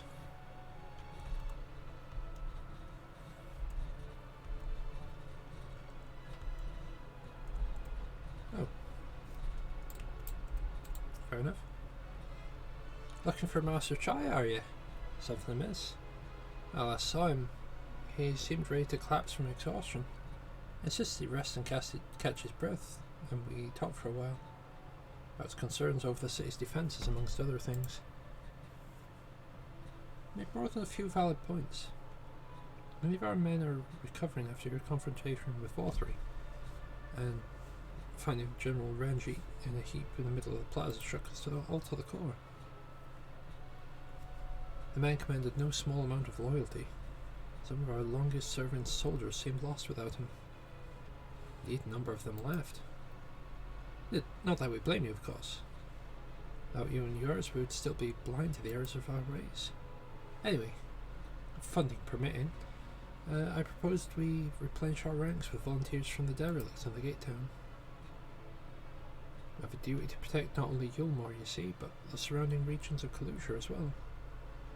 And I, for one, would welcome any man or woman willing to take up arms for that cause. Indeed, told them as much. They seemed relieved to hear it. And on that note, we parted ways. Headed outside, as I recall.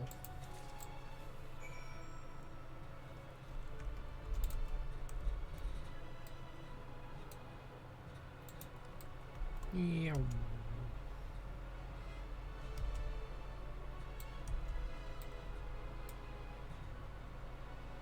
The last person to talk to should be over here. Hallenbed. I recall a man fitting that description. Asked to speak with a poor blighter's lately come to right. So he wanted to know about the state of things down in the derelicts. And as you can be sure, we gave him an earful. Lack of food, medicine, clothing. There's plenty to tell. We went high and low for whatever we can scavenge. It's barely enough to fill our bellies. Folk here don't just want to survive, they want to thrive. When he heard that, he started mumbling to himself something about finding his work, I think. Fair play to him, though. Not content with having his ear chewed off by the derelicts. He asked about other settlements and all. After that, can't really say. It's like he was heading for Gate Town when last I saw him.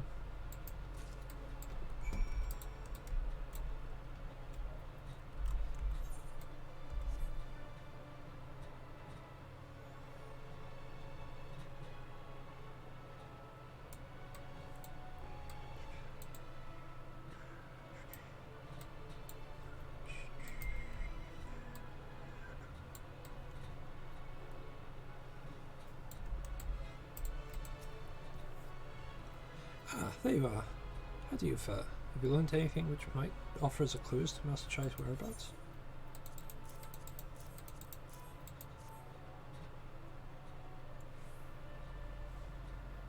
Interesting. Apparently paid a visit to the Queen Bee as well.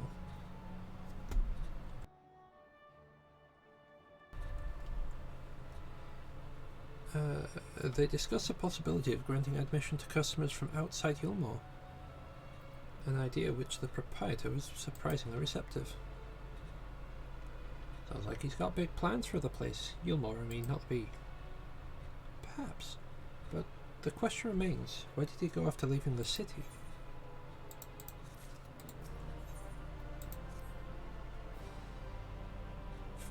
All we know for certain is Master Chai has shown great concern, not only for Yulmore, but its surrounding settlements. It seems logical then that we have, having consulted those within the city walls, we'd wish to do the same for those without. If you'd like to make inquiries and write, I shall likewise do so in Stilltide.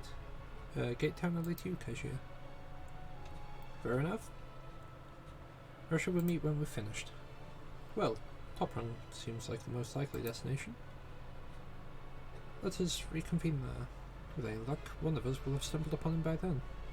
If not, we'll be suited to well suited to continue our search. Right.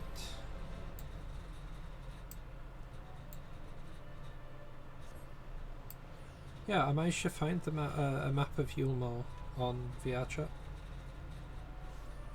And they had put a lot of effort into it. Because you could actually leave Yulmore and you could actually walk around Kalusia as well.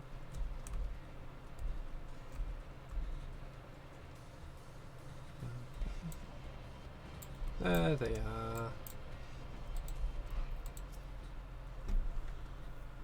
No, the name doesn't ring any bells. There was a rather dapper-looking Mistal gentleman here not long ago. Let's talk about the relations between Rytal Yulmore, or rather, the lack of them. Lost a great many people to their promises of meal and the chance for a lavish life among the free. And Valtteri thought to take even more from us, conscripting the few able-bodied men left to guard his paradise. I'm going to tell you what happened to the seniors when the seniors came. Such things are hard to forgive. But Valtteri's gone now. We're curious to see what will become of Yulmore in his absence. That's what I told your friend Chinese. That's what I told your friend. Chinese, was it? I'm sure the others said the same. Not that I wanted to hear, I suppose. Because he left soon after, and that was that.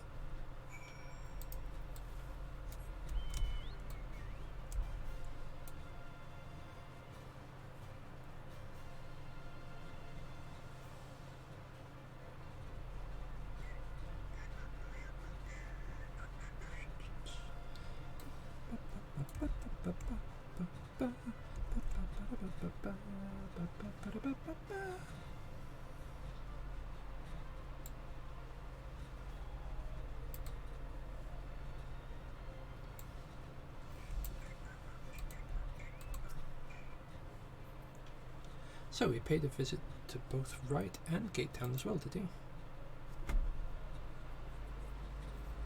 I see. Cashier and I gleaned about the same.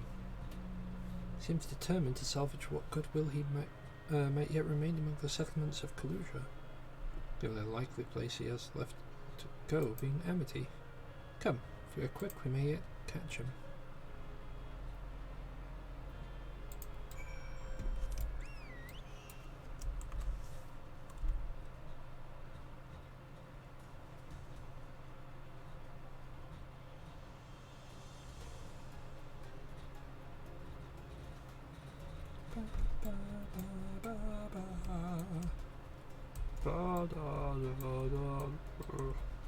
Where are we? There we are.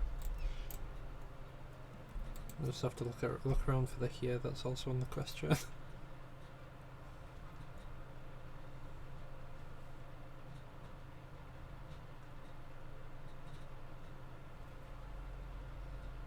Samson, the Alphino cashier. What are you doing here? We might ask you the same thing, Master Try. We're looking for you all over for you. Looking for me? Whatever for? Lady Chai has been nigh inconsolable in your absence. She claims you disappeared without so much as a word, and made you return to her side. What the blazes are you talking about? I left a letter for her in her chambers. Oh, I suppose she could have overlooked it. When she gets an idea in her head, I can only apologise. No harm done, Master Chai. But since we're here, might I ask what's compelled you to come all this way? We were told you have been elected mayor, and from what we've gathered from the nearby villagers, you've been inquiring about people's grievances. Is it safe to assume you mean to take office? No, let's not jump to conclusions. I did seek to learn about the problems faced by the people of Kalusia, that much is true. But I'm by no means the man to solve them. Tackling our many challenges will require resources, and until I have secured them, it would not be right to assume the role of mayor. I see, and you believe said resources can be found here? Indeed, the people's grievances are many, but in the course of my inquiries, I have already met with several individuals willing to lend their aid in addressing them. However, there remains one individual crucial to my plans, a man whose counsel might yet make a mayor of me. With respect, such forethought is in itself proof of your suitability. The city needs you, Master Chai. I'm certain this man of whom you speak, whoever it may be, will reach the same conclusion. Of what little it is worth, we will vouch for you should he require convincing. Whatever you need, you can count on us. I don't know what to say. You don't need to say anything. You've got your actions to speak for you. For as long as I can remember, all I ever wanted to was to make it into Yulmore. That dream's gone now. Burst like a bubble. Boil more like. Anyway, outside repaying Master Alphino, I haven't had a clue what to do with myself. Spent most of my days in a daze, but you? I've been running up and down trying to find a way to fix this mess for everyone. I reckon you can do it. You got this lot up Mount Gulg, didn't you? How hard do you reckon Marin can be? We're gonna steal Yulmore to a better future, I know it. I want to help. Properly help. Do something that makes a difference. Don't know what it is yet, but I'll work it out on the way. If you let me come with you, that is. You give me entirely too much credit, a lot of you. But I can't deny it gives me heart. Come then, let's press on together.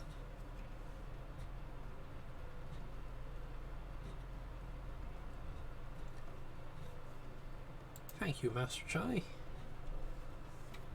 But we mustn't get ahead of ourselves. Yulmore needs more than one man with good more than a man with good intentions, which is why I'm here. To find one with the experience needed to see the city thrive. Who is this man exactly? Are you certain he's here in Amity?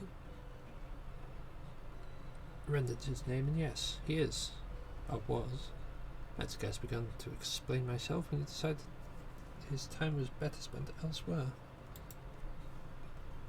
He served as chief advisor to Valtry's father when he was in office. Franjit was the mayor's right hand. One might say Rendon was the left. Between them they kept Yulmore on the road to prosperity. He says he needs more than a mere man of business, which is why I must find him. Even if you do, what makes you think he will listen? Before giving chase, might it not be wise to speak to those who know him here in Amity? And maybe it will shed some light on his reason for rejecting your overtures out of hand.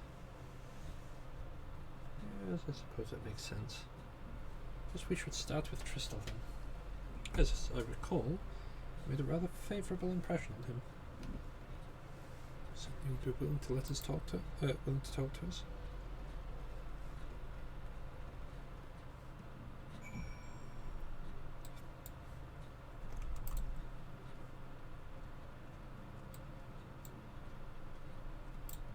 Hey up, Tristal. Greetings, friend, and you too, Master Chai. I assume you are here to ask after Rendon. Could help overhearing your earlier exchange. Yes, well, with 4-3 gone, you want for a leader. Should no one rise to the challenge, the city will very well collapse. I came here seeking Rendon's counsel in the hope that we might build a better Yulmore together. And that is still my wish, but given how abominably you were mistreated there, I will quite understand if you choose not to help. Worry not, Master Chai. I bear no grudge against you or the people of Yulmore. I would not see you suffer for Valtry's villainy. As you no doubt gathered from your meeting earlier, Rendon can be rather uncompromising. He has his principles, you see. All patience for anyone he deems less committed than the own. He decided to be to right the wrongs of your past, of Yulmore's past. Is quite admirable. But I feel the guilt you bear on the city's behalf works against you. I see it in your eyes, the way you carry yourself. It goes without saying he sees it as well. Just let those feelings go, Master Chai. Be more assertive, commit to this cause, and prove to him Yulmore has the resolve to change. Resolve to change.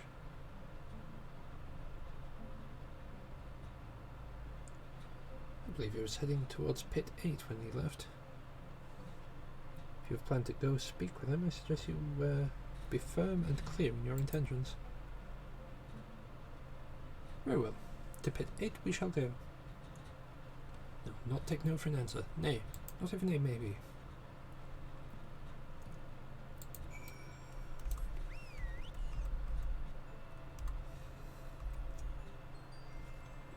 So basically we're just going to go harass this person to join us. Help me out, no. Help me out, no. Help me out, no. Help me out, no.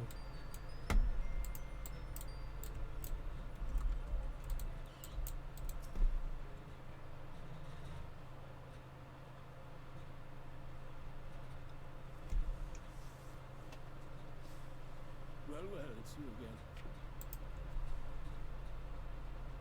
Well, I see you've invited your friends. Need them to fight your battles for you, do you? No, I didn't invite them, as it happens. Though they are indeed my friends. Not only mine, but every true Yulmoran's. They are the ones who awakened us to the truth. The Lord Forthry's villainy. The famous warriors of darkness. Are they now? Yes, they are. It would be no exaggeration to call them our saviors. We owe much and more to their kindness, but we cannot depend on that kindness forever. To do so would be a little different from entrusting our affairs to Lord Forthry.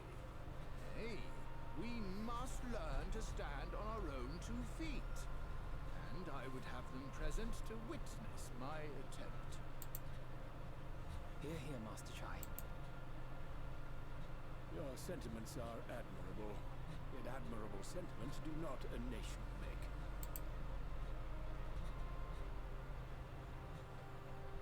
In my capacity as advisor, I once strove to build a better Yulmore. Gave honest counsel to my superiors, drafted laws for the benefit of one and all. But in time, my values fell out of favor. There was no need for them in this paradise Forthry was creating. And so I left my homeland behind. But you, Chai Muse, you were content to wallow in indolence under Forthry's auspices. And so I cannot help but ask myself what manner of nation you intend to build.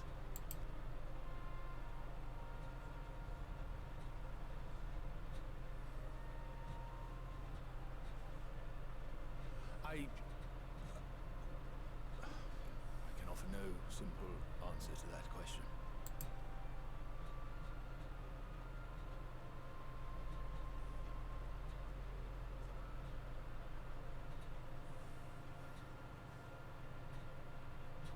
But this much I will say. It is my hope that Yulmore can become a nation which her citizens might freely choose to build together.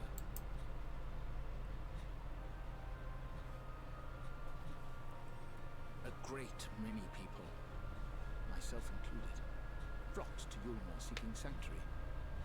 The alternative being to live in fear and die in pain. Seemed an easy choice. And sanctuary we found. As much food and drink as we could ever want. Secured at the cost of the surrounding villages. Little wonder the people gathered at our doorstep, begging to work among the bonded. The free were blind to it all, of course. Content to, as you say, wallow in indolence. In ignorance. Were I mayor, I would first take stock of the city's resources and see that they were assigned equitably. Our days of reckless consumption are behind us. The distinction between free and bonded died with Forthry. The needs of rich and poor alike must be considered if our nation is to survive. To which end I would take steps to secure channels for supplies we rekindle relations with nearby settlements, who re-establish industry, reach out to neighboring nations, and the list goes on and on.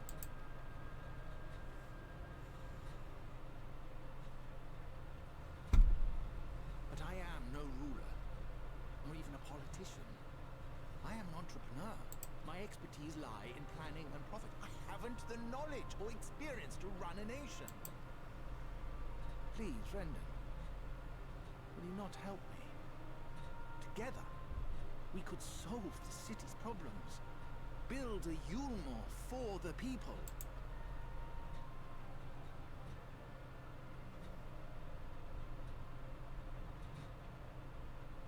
A Yulmore for the people.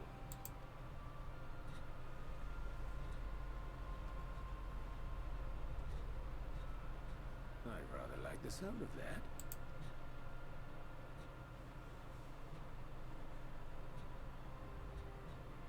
But before I offer you my counsel, I would be certain of your ability to perform the duties of office. You would? You ask me to help you solve Yulmore's problems.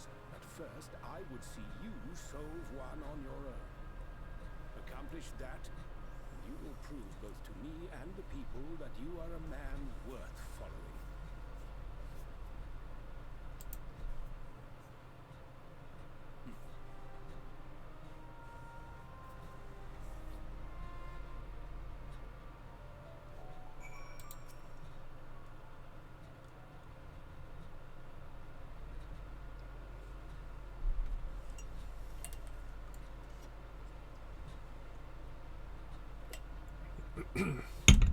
Right then.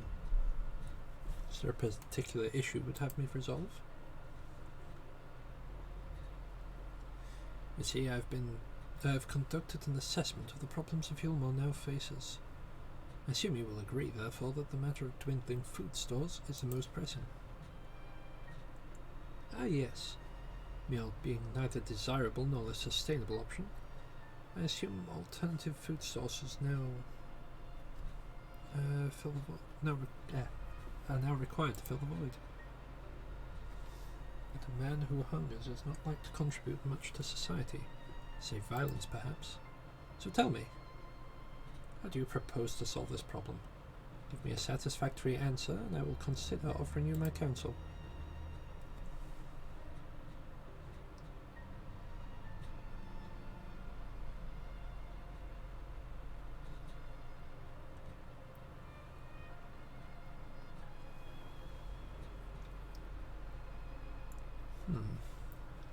A combination of measures would seem to be in order. One to address the immediate issue of supply, and another of that of production. Go on. For the present, Yulmore's coffers can be used to purchase food from the neighbours. That would afford us time to address the underlying problem that affects us all, the long-standing neglect of agriculture. The villages that once served as sources of trade for foodstuffs must be repopulated, their means of production restored.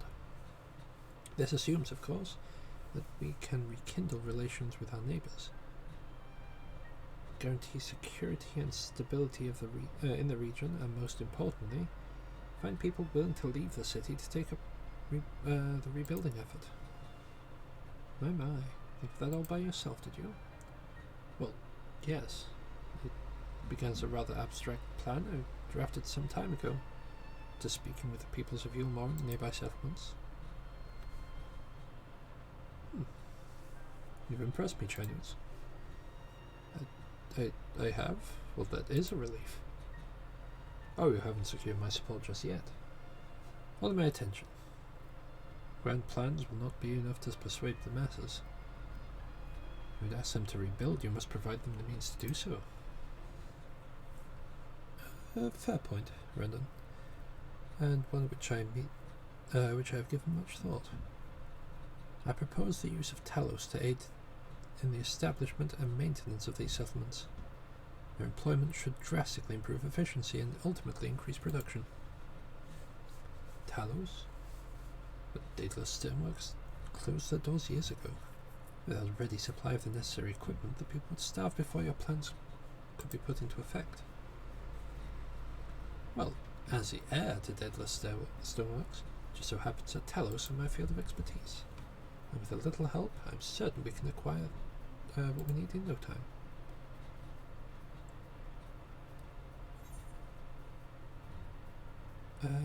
So look, spell speed, spell speed, spell speed. Okay. We'll grab that one because it's got crit.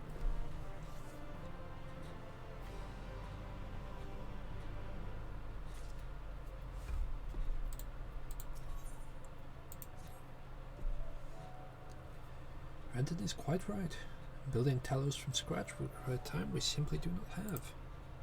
Which is why I propose we make which is why I propose to make use of long abandoned Talos which run to the wilds of Kalusha. They need to be deactivated, of course. And if memory serves, the tools required to do so will still be at top rank. Come with me.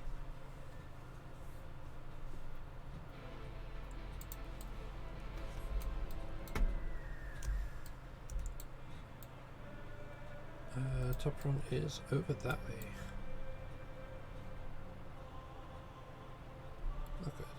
Look at those beasties.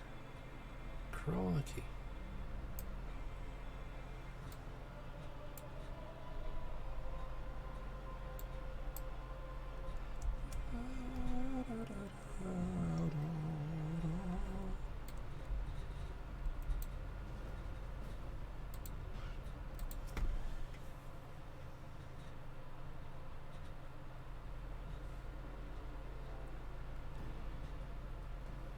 Aha! The old memory hasn't let me down. This chest contains canisters filled with a dashingly potent insulating powder capable of halting the flow of ether in the Talos.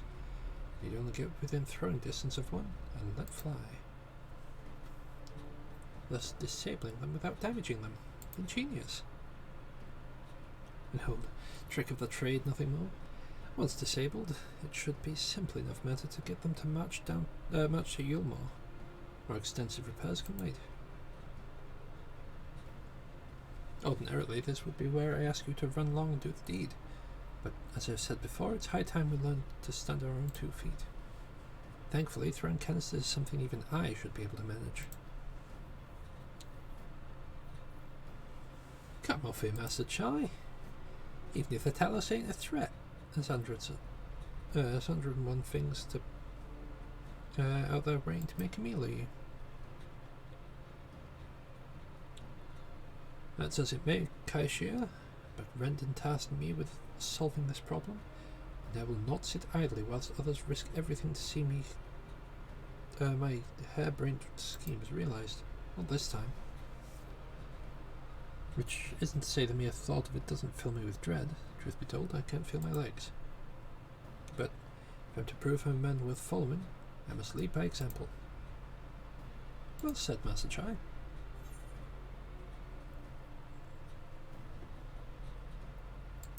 Here, here.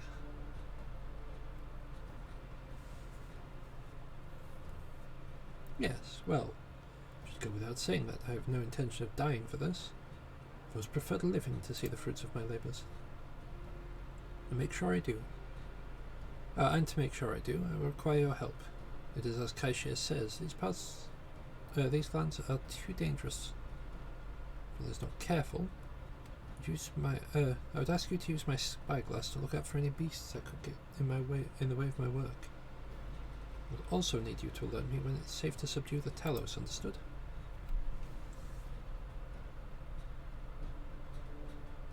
Good.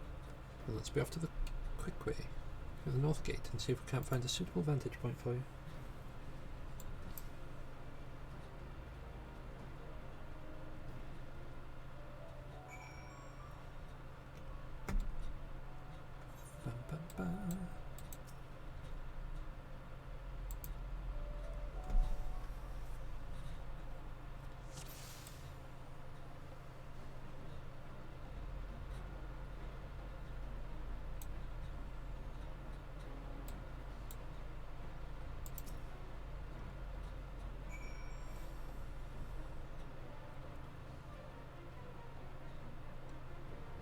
So the first one's easy enough.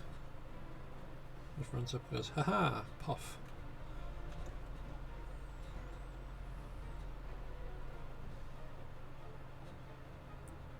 Sword. I did it? I did it! Let's move on to another teller, shall we?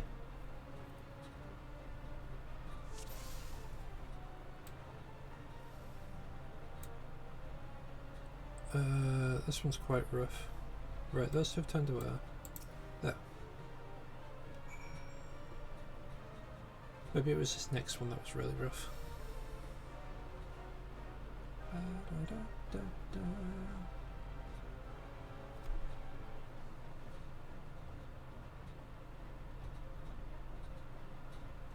I do believe I'm getting the hang of this.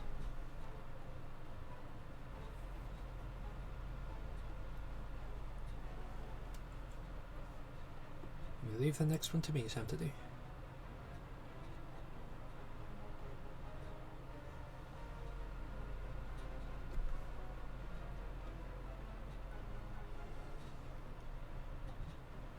Oh, I don't have to do anything for this one. Okay.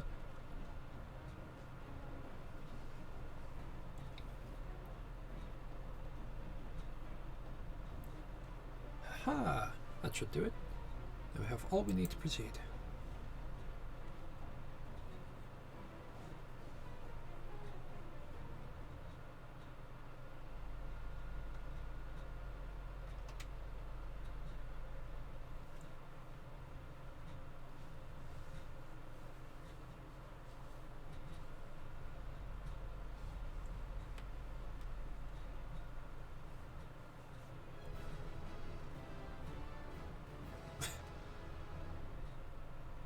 That was perfectly timed.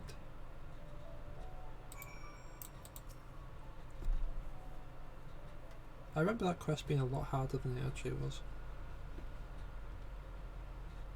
I can scarcely believe it. It was a reckless, foolish plan, but somehow it worked.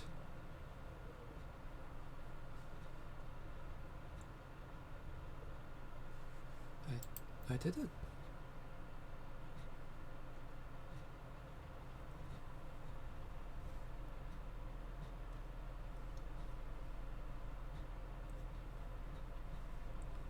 Master Chai, I believe I owe you an apology. Your plan to replenish Yulmar's food stores showed forethought and sound judgment. What's more, it's plain that your time with Daedalus Stoneworks has equipped you to lead, as evidenced by by the extraordinary company you will keep. You, sir, are more than qualified to be the next mayor of Yulmar. I thank you for your vote of confidence, but the fact remains I am wholly ignorant of the world's politics, which is why I ask that you join me and grant Yulmar the benefit of your counsel. I would be honoured. When the people behold these towers, I will have no doubt they will lend you their support. But seeing Yulmar's leadership is at last in capable hands, would you not agree? Yes, I would. You'll probably be getting back soon, Master Chai. You tinkered with the Talos and that. Lady Chai's worried sick.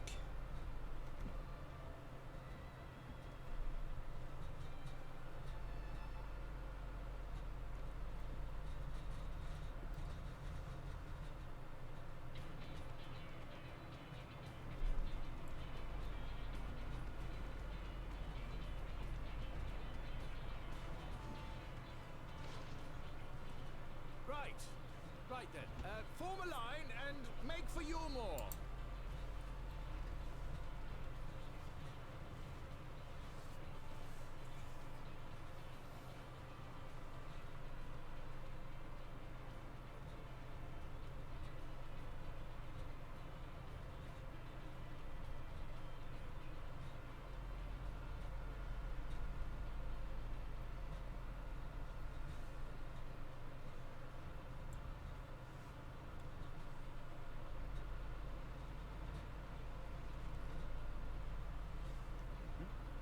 What's that noise?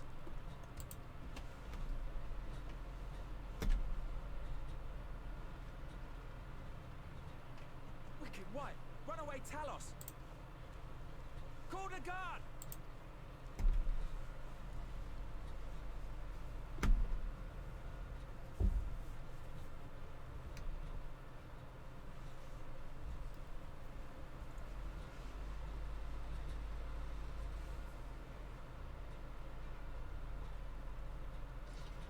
Wait, were we not like right behind them?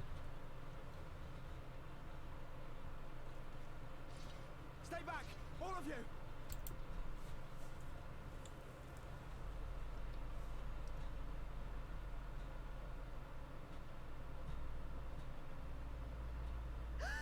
Is that?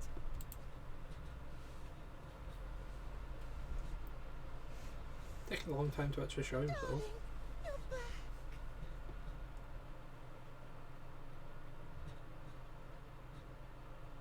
But of course I'm back. You didn't see. Yes, I can't.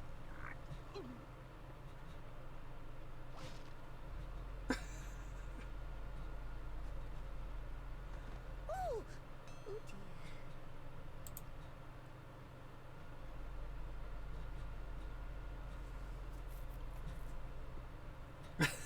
Just squeeze the life out of him.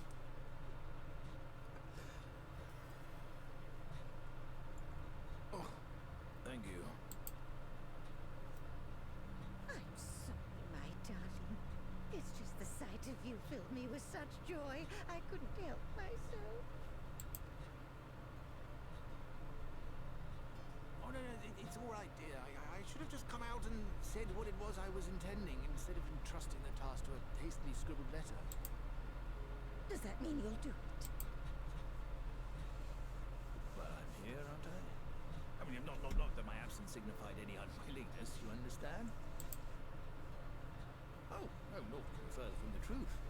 I only left to enlist the aid of the former mayor's senior advisor. And now that I have it, I believe I am ready to take office. Oh, how wonderful!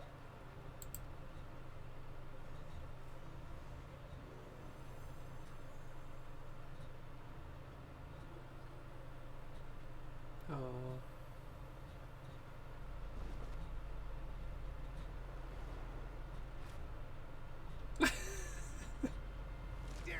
Please!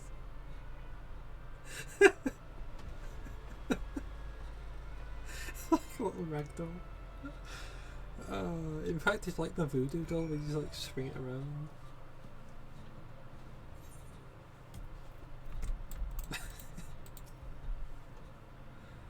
That was quite a reception, one Master Chai will struggle to forget. Well, seriously, the arrival of the Talos has seized the public's attention. Once word has spread throughout Yulmore, it will be that much simpler to gather one and all, so that Master Chai can make his inaugural address.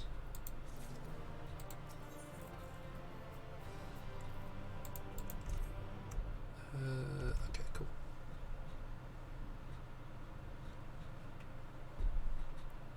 No need to fret. I've never felt better. Not that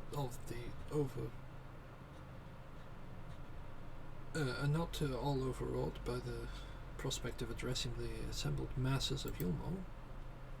As to where to do it, if I were to accommodate everyone who might feasibly wish to attend, I suppose the only place large enough would be the Emergent. And I will spread word among the citizens, both free and bonded, that they are here. They are to assemble there to meet their new mayor. You there, Kaishia, was it? Would you go and inform the residents of Gate Town of the derelicts? Of course I will. Good lad. Well, let the guards know not to buy the way to Volthry's chamber. Of course, without saying that, I expect the Warrior of Darkness to attend, assuming he's available. Might as well see it through to the bitter end, eh? And all men at the Crown's lift should true up.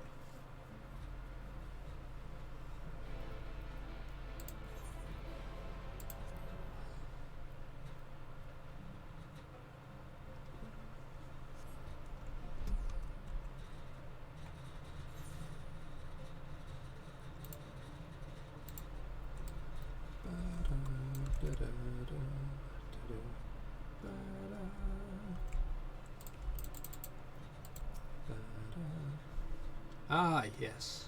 Master Chai told us to expect you. The emergent is already filling up with people of all persuasions, free and bonded, citizen and non-citizen. But for you, our guest of honor, we've reserved a place at the front.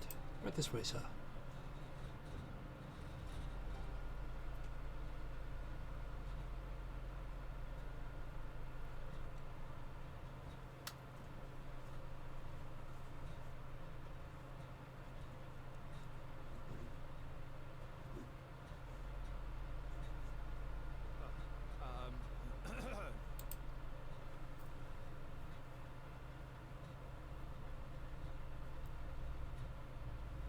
Go on, dear.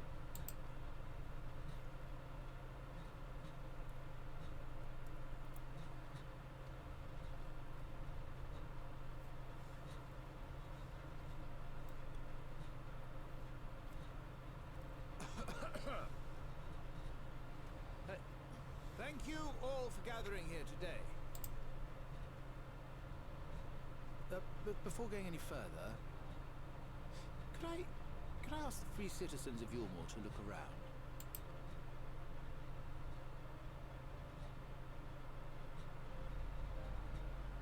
It is a sight none of us would ever have seen under Lord Forthry's rule. Not only do we stand in the familiar presence of those we once called the Bonded, but today we welcome the peoples of the Derelicts and Gate Town too. Today we welcome the Warriors of Darkness, come to bear witness to Yulmore's new beginning.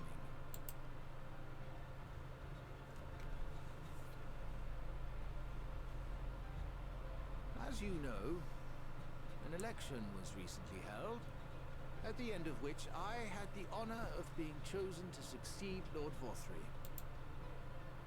You placed great faith in me, and I promise to do my utmost to live up to your expectations, and I will seek always to carry out the duties of this office with integrity and fairness.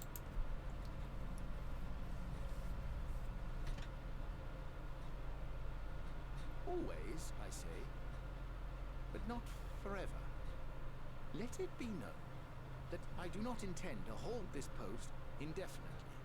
I consider myself but an acting mayor, who will serve only for the interim, while Yulmore is reshaped according to a new set of values.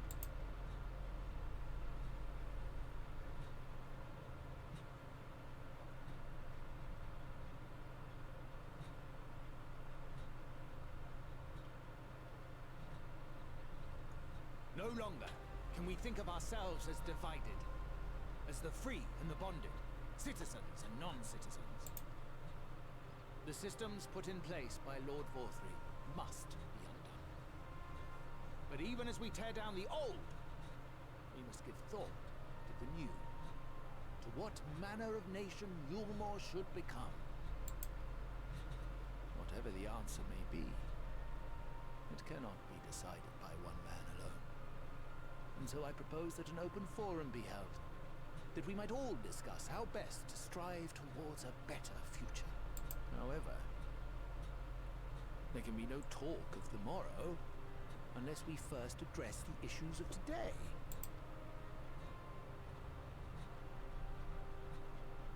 Securing new sources of food, rebuilding relations with our neighbors, re-establishing industry. There is much and more that needs to be done.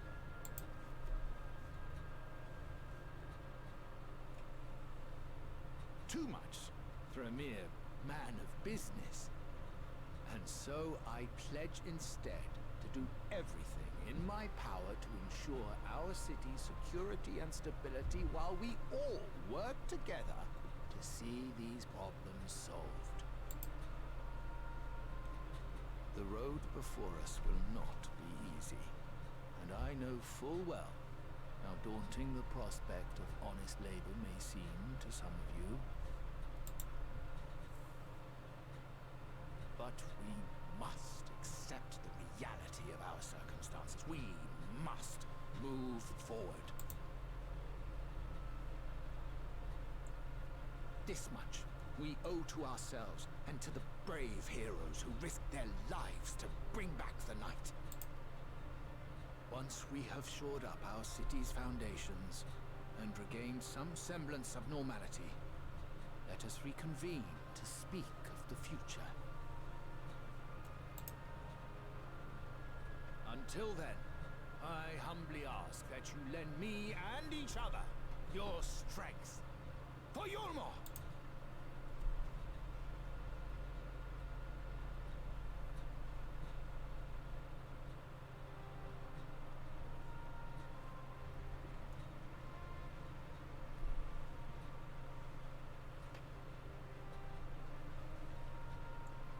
I'm not entirely sure, but I think that was Miss Elvira on the right hand side.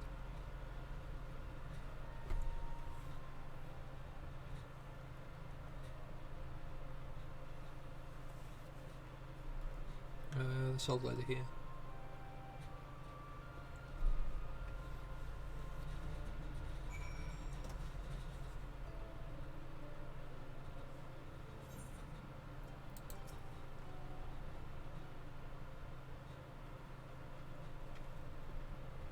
Might be looking at me like, but Sam, who's Miss Elvira? Oh, but Teddy, who's Miss Elvira? Well, that's the person that we met in the Dragoon quest chain. Well, the physical DPS. That was a fine speech, Master Chai. I believe your words stirred every soul in attendance. Stirred them to action, I hope. If I've learned anything from all this, it's that change begins with the individual.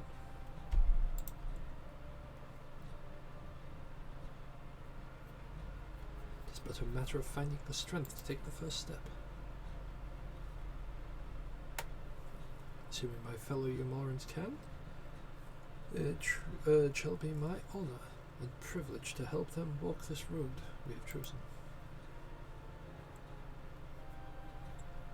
But we must not forget the individuals who made all of this change possible.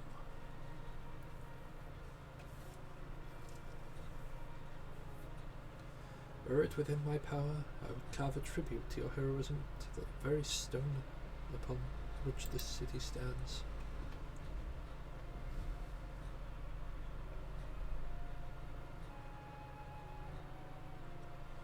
I hate to change the subject, darling, but now that you have officially taken office, have you given any thought to your marital seat?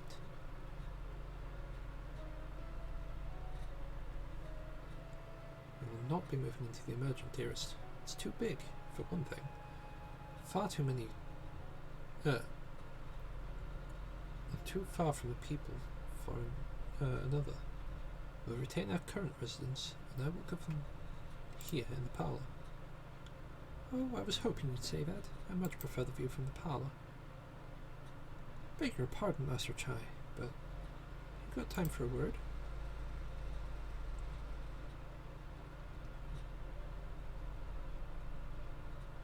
Ah, yes, of course. But aye, that's me. I liked your speech, but there's folks outside these walls, and us don't have enough food to last till tomorrow. More who are counting their crumbs. If you have a plan to change that, I want to help set things in motion. Then we've much to discuss. No sooner do I take office than my work begins in earnest. Well, I suppose I brought it upon myself. Thank you again for your help. I hope to see you again before long.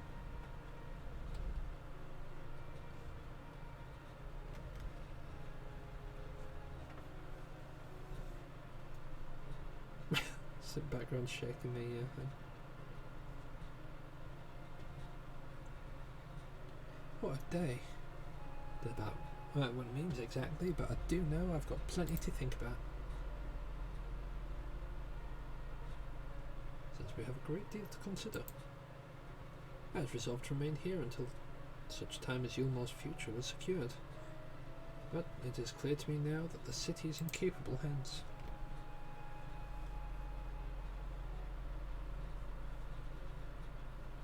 I have every confidence that they will find their way in. I believe it's time we went on ours.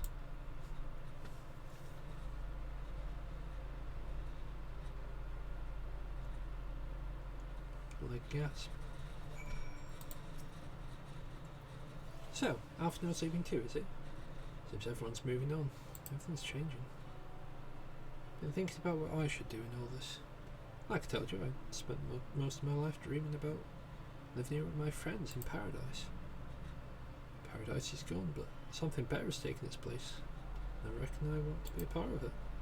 This Yule Moor for the people Master Tri's been going on about. It ain't gonna build itself. Well, I'm much of a builder. Me and my friends will find a way to make a difference, though. I'll keep things changing for the better. A far nobler dream than the one which you clung to which you clung before. I, for one, am happy to say we shall.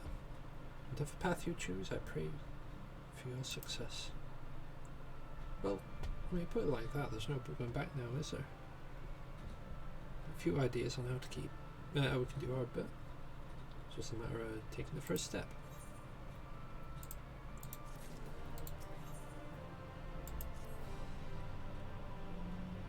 Truly, to see Kashia thus inspired by our actions is inspiring itself. Yet, however much I wish to stay here and see what comes of his efforts, see what comes of his efforts here in Yulmore, we have matters of our own to attend to. Come, we should return to the Crystal Tower. Mayhap Luke's studies have borne fruit in our absence.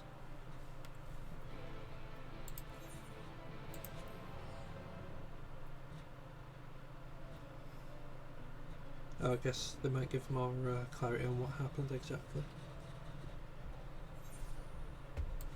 Because so far the most info that we have is... Need to go that way. Voba, evil sorcerer. Bad thing happened. People die. We don't really have like a... Well, evil sorcerer did this.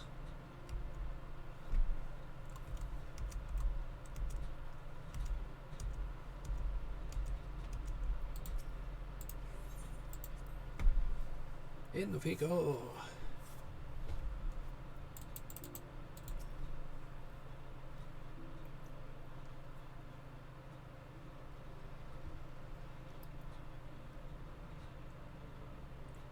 Welcome back. We're given to understand the new mayor has taken office in Yulmore. Indeed. Our good friend Master Chai was elected by popular vote and, after some considerable soul searching, chose to accept the post. It's a shame you weren't able to attend his inaugural speech, though I have no doubt you will see more of him in the future. But tell me, how fared you in preparing the White Horrorcite? Our work did not proceed quite as expected. In your absence, we had a frank discussion with the principles of soul transference and concluded at length that White Horrorcite was ill-suited for the purpose. But Orianji, did you not say that compared to the massy soul of an Asian, the soul could house one of ours with ease? But White Horrorcite doesn't hold it for long. Been over this. That I did. And armed as we are with Beckluke's invaluable insight, it would indeed prove a trifling matter, were we to disregard the inviolable link twixt mind and soul, a link which would, we did belatedly realize, be weakened most perilously in the process of rendering our souls dormant, as our sight doth require. Thus, the shedding of these fleshy simulacra, the servitive ether which compriseth them, would in all likelihood deprive us of our psyches as well. It would theoretically be possible to channel your minds into the Horrorcite instead, but we would more than likely sacrifice your souls in the process. Which is why we have abandoned that plan, and instead devoted our time to finding a means by which the mind and soul might be transported together. And we are no closer to a solution than when we first began. It is a vexing conundrum indeed, one for which the Crystal Exarch has posited a most intriguing solution. When our discussions turned to the transference of memories and psyches, I could not help but reminded of the technique with which I have personal experience. Do you recall what we learned of my eyes from the encounter with Doga and Une? Speak of the royal eye of Allegan imperial line gifted to my forebears through blood and memories of ancient Allegans. It is by this gift that I am able to control the Crystal Tower. We were to gain an understanding of the technology by which the Allegans were able to accomplish this transference. Perhaps we could keep mind and soul together. Imagine, if you will, a device like unto a soul crystal, replete not only with our worldly memories, but also bountiful energies of the soul. That's our current avenue of investigation, and we will follow it wheresoever it leads.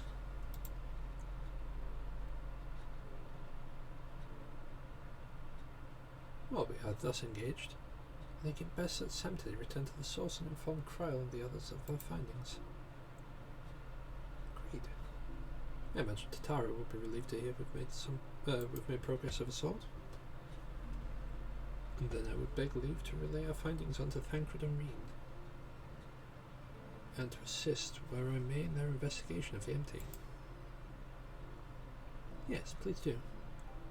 Should we have need of your counsel, we will not hesitate to summon you.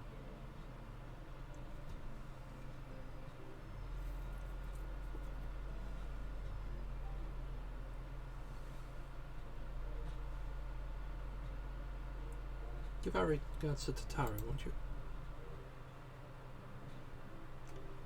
If I remember correctly, the thing that they find in the empty, that they're currently investigating, is Eden, which I'm 90% sure is considered the first Sin Eater.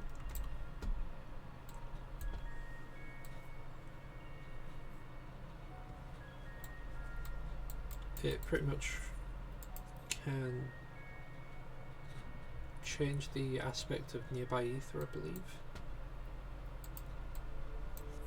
and I'm pretty sure it was controlled initially to change things to light aspected.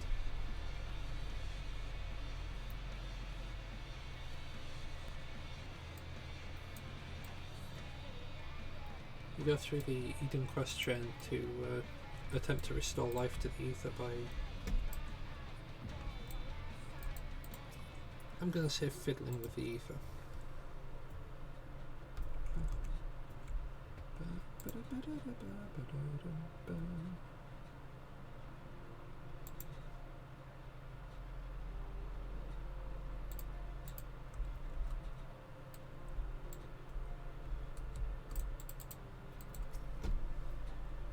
Samtid, you're back. How did everything go in the first? Wait, don't tell me. Kryl will be here shortly if you want here too. Just tending to the others. Their bodies, I mean. Gods. I ever get used to saying that. Anyway, he tells everything the moment she gets here. Yep, several scenes were playing in sequence.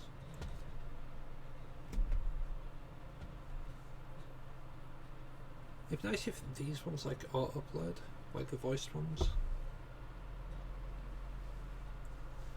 Sorry to keep you waiting. I've carried out the treatment as per Master Matoya's instructions. It should slow the destabilization of their corporeal ether quite significantly. But tell me, how fare our friends in the first? What I'm going to do is I'm going to do that. Then I can head over this way. Grab what I've got.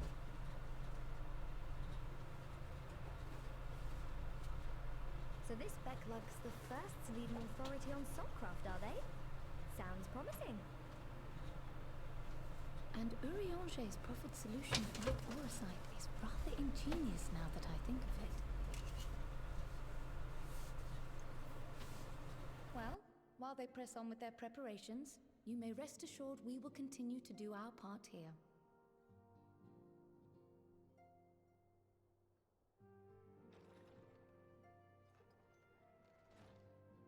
Oh, you're back.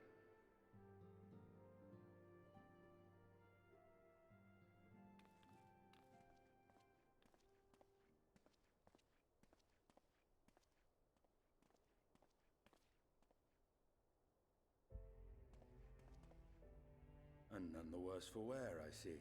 My fellow Azure Dragoon, hello. Estinian! Oh, thank the gods! We've been worried sick. Did you lose your link pearl or something? The situation in Garlemald has become more complicated. I was making my escape from the capital when I ran into one of yours, Rio. He thought it best we come straight here. More complicated how?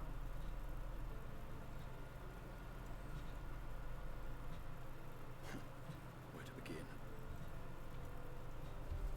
After entering the Empire via Razat Khan, I went about my mission of investigating Black Rose. It was then, inside a provincial factory, that I encountered the one who styles himself Shadow Hunter, Gaius Beelsar. Our goals being apparently aligned, we joined forces and ventured on into the heart of the capital, to the very Imperial Palace itself. There, we found a man whom all assumed dead.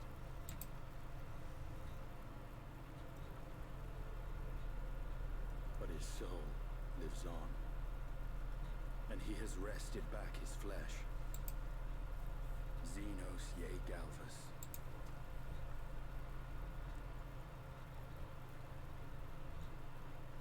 Nor did the surprises end there, for no sooner had we arrived than he murdered his sire in cold blood. The Emperor is dead. This sent Gaius into a rage, and he charged in, blade drawn.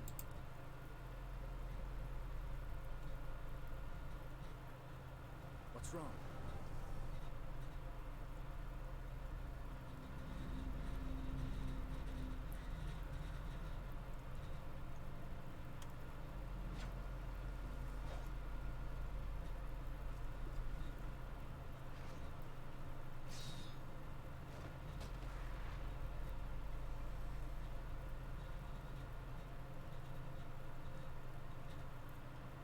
Sword.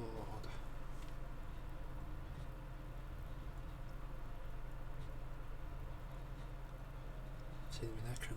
His body at least. Not best him alone.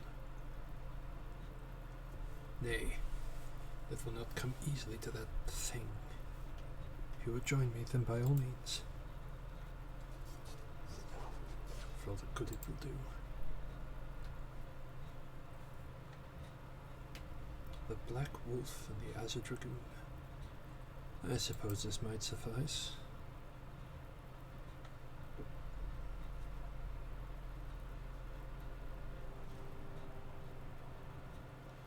Come then.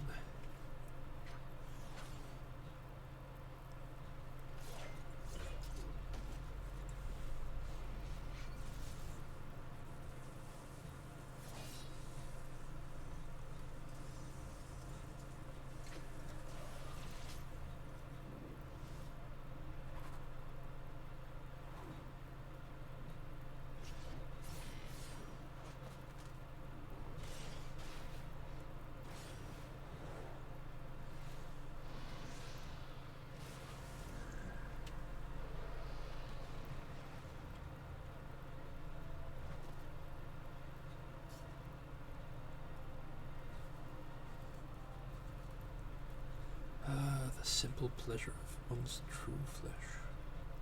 One's own flesh, truly. There's no place like home. Abomination. Whatever he is, something that could... I was barely a match for him. Stay here much longer. Emperor Varus, your radiance, are you right? All right? We may wear out our welcome.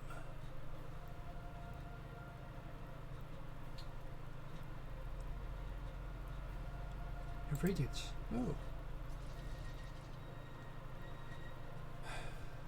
Must even the most middling of sport be spoiled? The will conspires to bore me. I have no cause to remain. I'll leave this vermin to you. Xenos!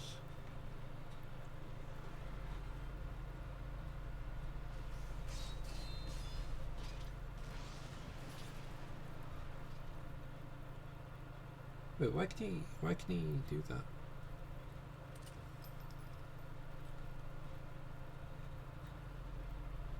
Any bright ideas? Just one.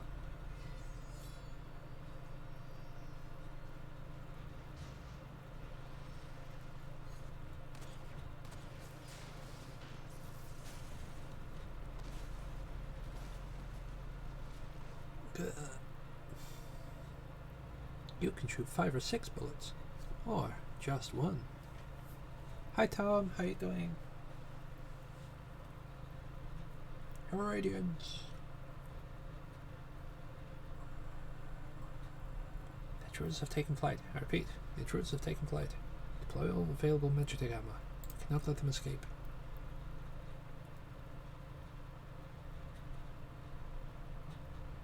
We're getting there, Tom, we're getting there.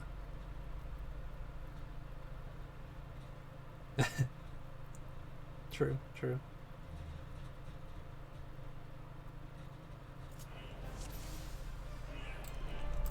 Yeah.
A whole bunch of things just everywhere, Jesus.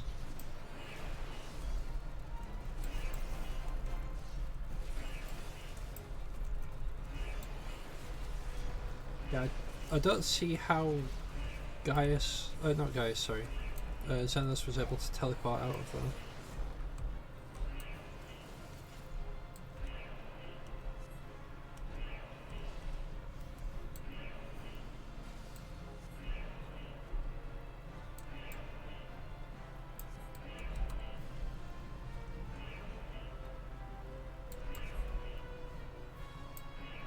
Like, having access to the Echo would not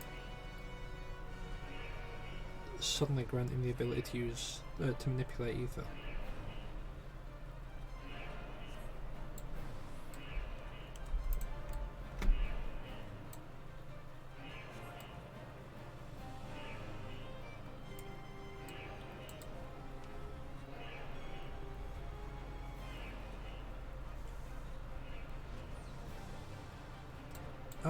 I remember this.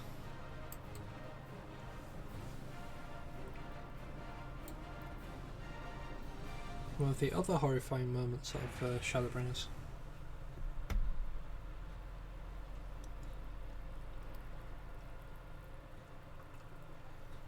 Oh well, someone's been busy.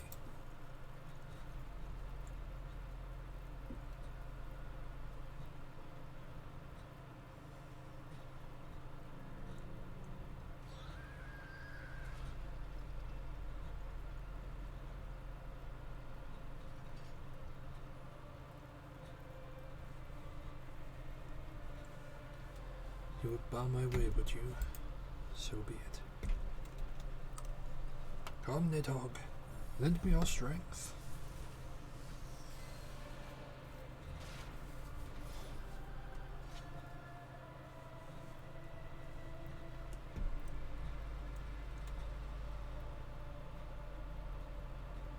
Where's he got 4? Like, well, one big one wasn't good, we'll have 4 smaller ones.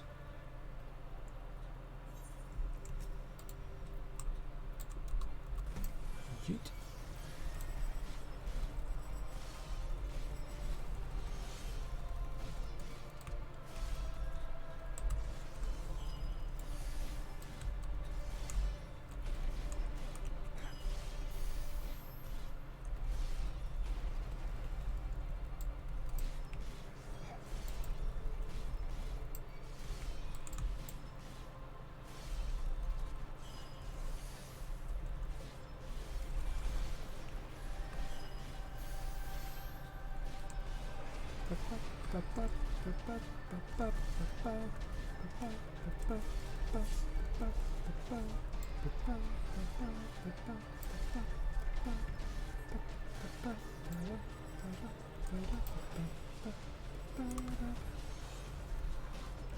Okay, so that's...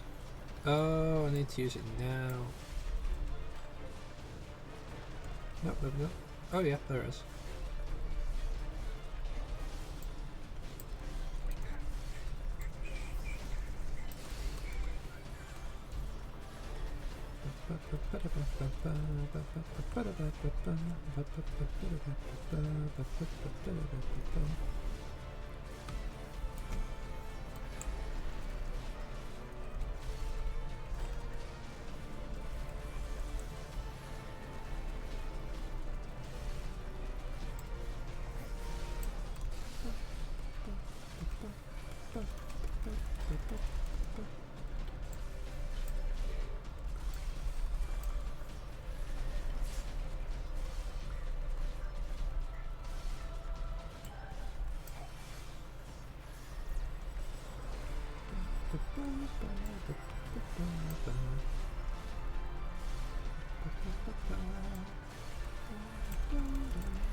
Yeah, time's gone by really fast today.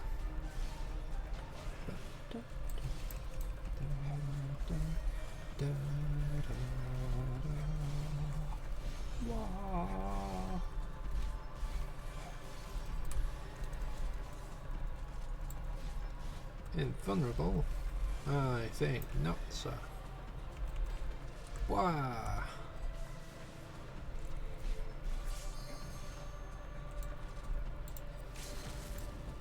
Dragon Song dive! Taste my lance!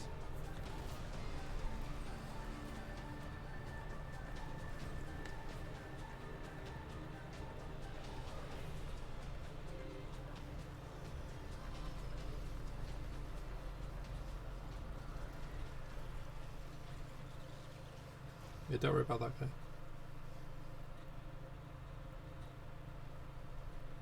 They were dead long before they got into the ultimate weapon, I'm sure.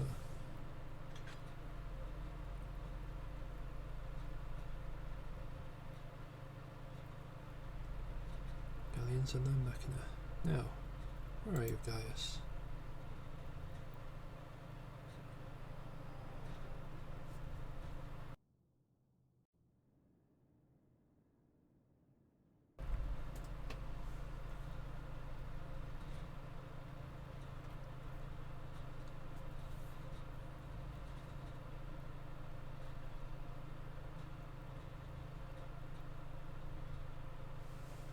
Are you alright?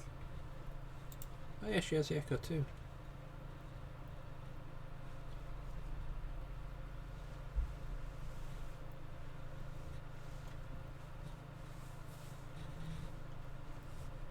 Peer into my past, did you?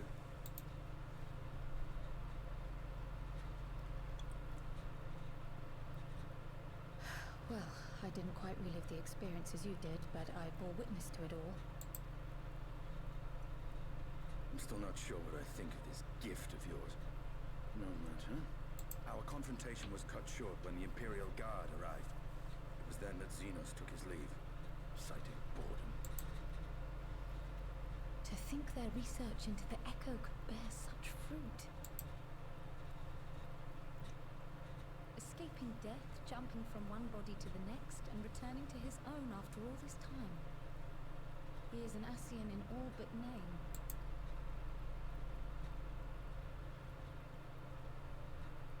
It beggars belief, aye. But no more than a hero traversing the rift between worlds.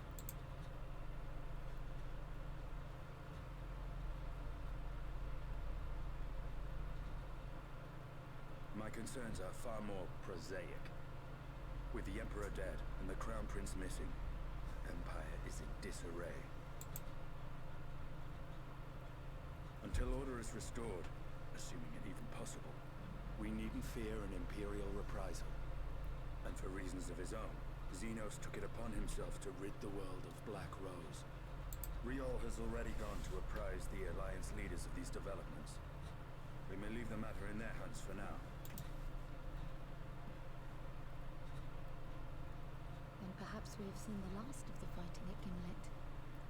Though, if it comes to civil war, I cannot help but fear for the provinces.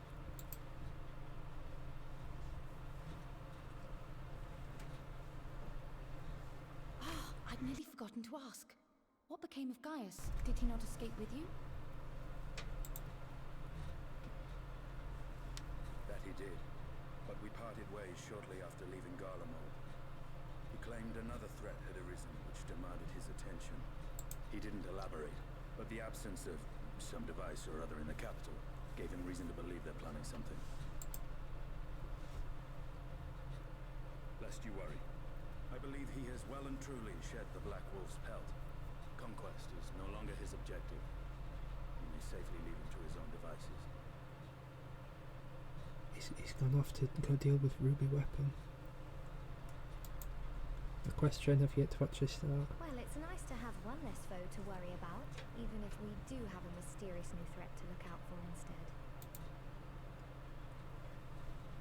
Speaking of which, I'll see that Riol and Al Shinobi are made aware, though we still know next to nothing. It can't hurt to be vigilant.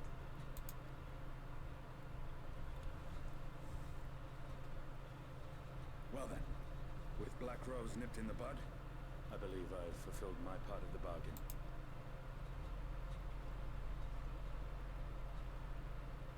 That's true, but with the Archon still slumbering away, we were hoping you might agree to stay with us for a little bit longer.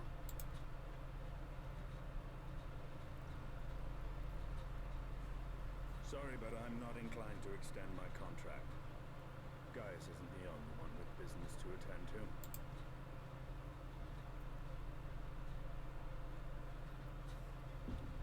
Thank you for your help then, Estinian. I see why Alphino admires you so.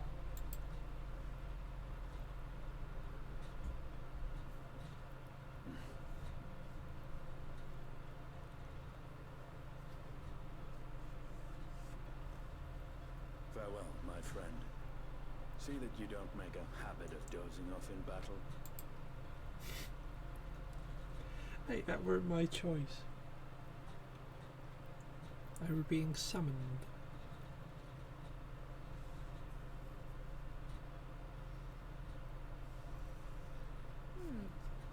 I suppose we should all be getting on then. As ever, we will see to the Archon's needs. In the meantime, why not get some rest? You've more than earned it. Go on.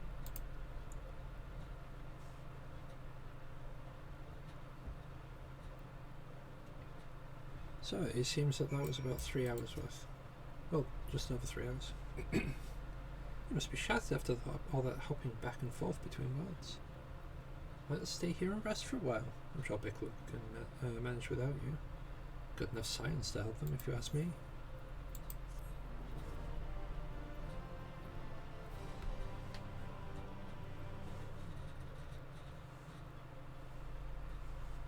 Yeah, you don't get a lot of EXP for this.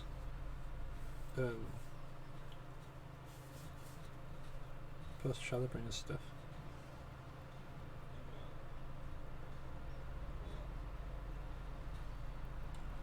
Traitors, you dare deny Lord Nova the throne? Ah! My eyes. That was really bright.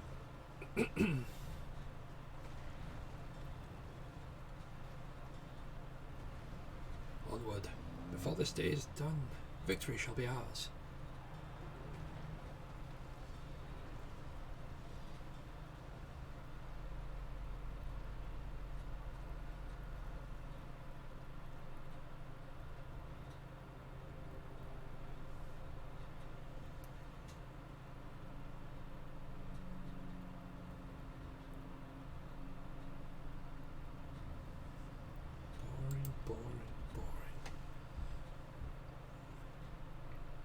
you think?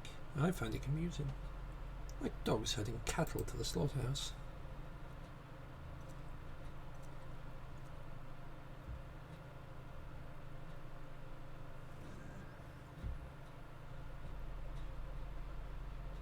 And you, your soul is... Who are you? Oh, I know who that is. Before your majesty, I am but another dog, lost in want of a new master. A hunting dog, if you wish it so. For I know full well the prey you would seek next. Zodiac.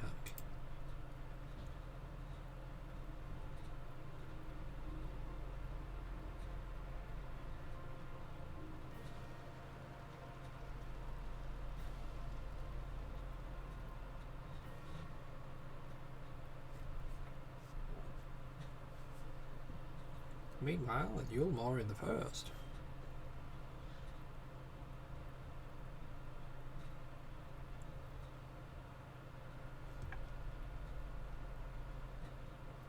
Hear ye, hear ye. You hear? The mayor's are reopening Daedalus Stoneworks. They're looking for labourers. There's talk of resettling some of the old abandoned villages too. They're even laying on free talos to help anyone willing to make the move. Free talos? Heh, we best get packing. Steady work, board and lodging. It's not a recipe for hope, I don't know what is.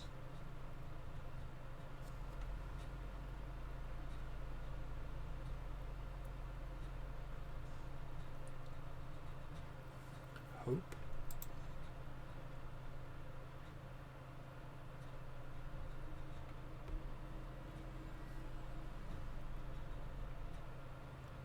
Yes, as long as I yet live, I would see that feeble flame rekindled.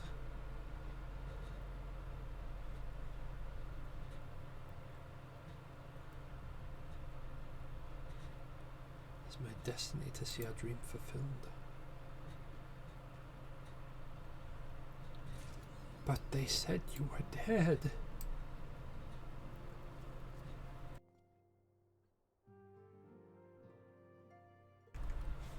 Right, so I don't want to start the next story bit yet, I don't think. Actually, you know what? There were 10 today. There's 12 to there's 12 for the next one. Sorry, there's... Wait a second. There's 10 for that one, there's 10 for the next one. Okay. Yeah, well, I think we do start on it, actually. Sod it.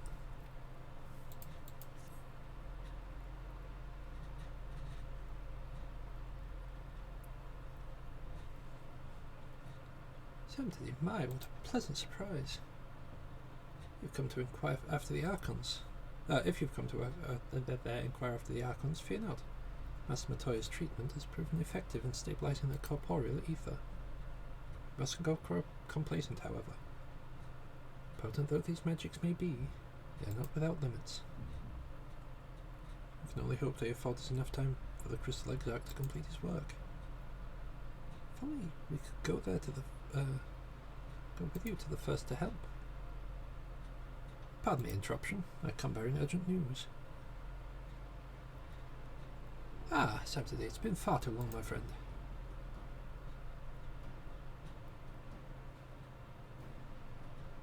Forgive me. I don't believe we've been formally introduced. Maxima, former Gallian ambassador. I remain here in Eorzea under the auspices of Commander Alden, offering what counsel I can in the hopes of resolving the present conflict with the Empire. Ah, yes.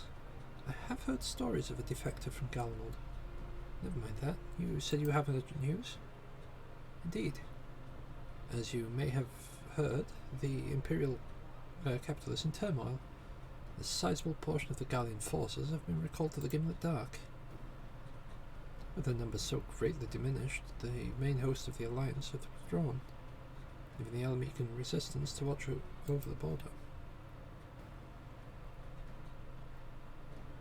It is there we have welcomed the most unexpected visitor who claims that this de-escalation may belie growing dangers and unforeseen threats. Commander Alden has arranged for an impromptu meeting to discuss these revelations.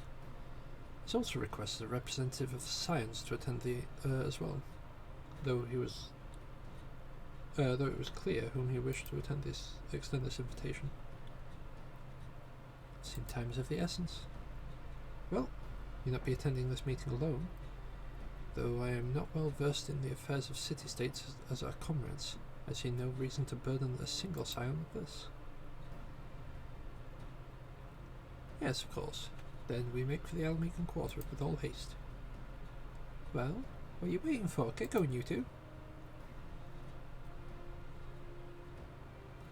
Surely it'd be better for us two to go. Me and Tataru. Leave Kryl here because she's actually got some medical expertise. But, you know, whatever. What do I know? I'm just a warrior of light. I don't have none of those big brain powers or nothing.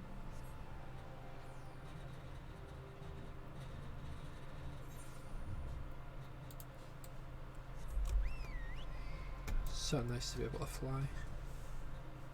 So nice.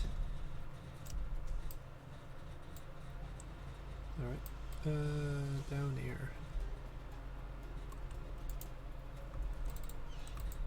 There you are, Maxima. Commander Alden awaits us at the Royal Palace, if you would follow me.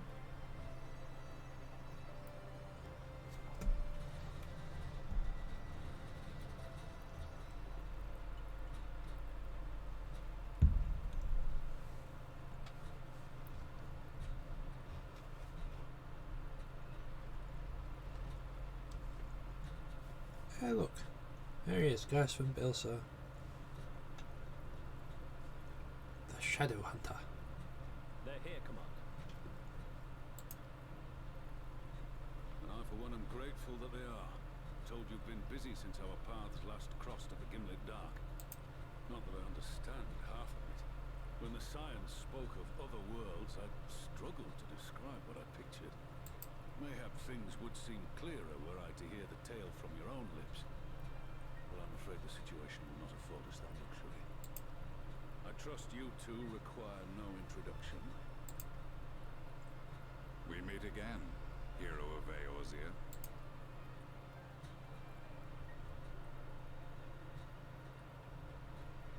Must we repeat this ridiculous display?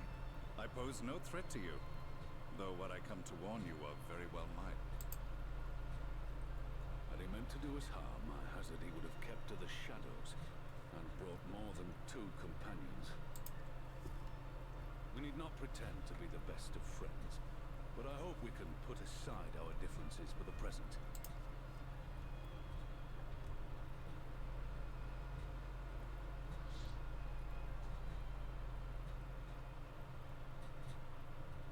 As you are doubtless aware, Sir Estinian and I cooperated to rid the world of Black Rose in your absence. Our journey together took us as far as the Imperial Palace, where we witnessed Emperor Varus meet his death at Xenos' hand. Being the sole witnesses to this crime, and in no position to defend our innocence, we were then forced to flee, each pursuing his own avenue of escape. When we were later reunited, Estinian claimed to have encountered an unfamiliar kind of machina during his flight, but to me his description seemed anything but, and upon further investigation I found that I was right.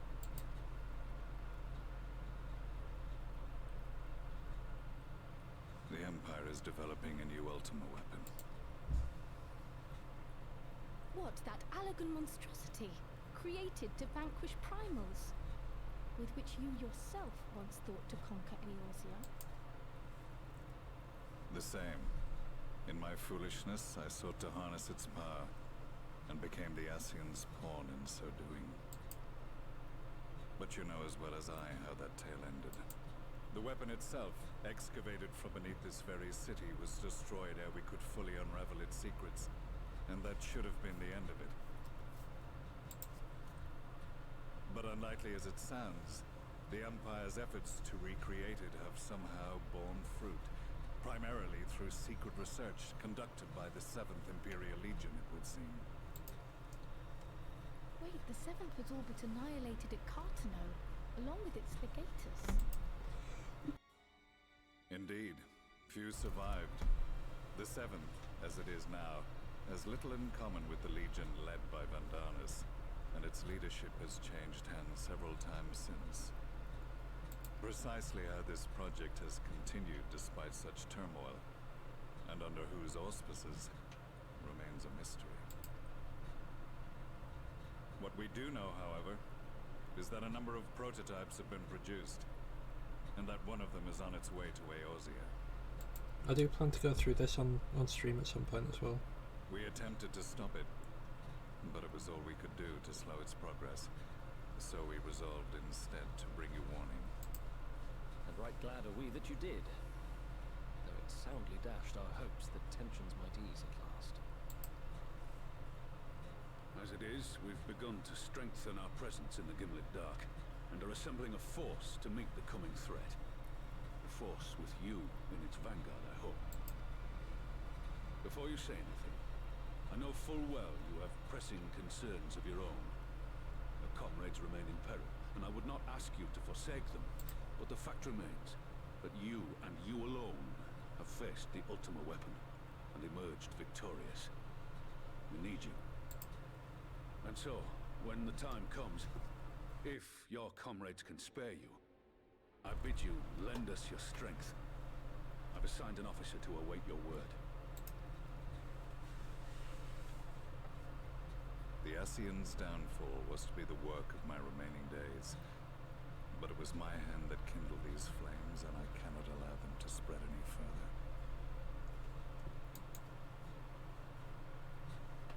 I will do what I must to see this mistake consigned to history once and for all. Even if it means begging your aid.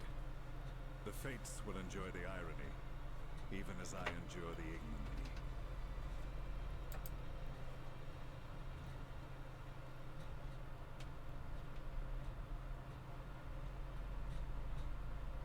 I too shall make for the border and offer my skills, meager though they seem in such company. Mayhap we shall meet there anon.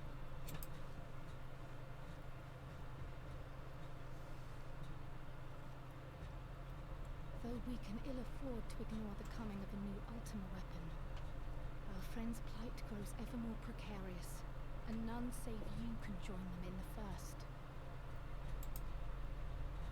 I only hope you are not forced to make a choice.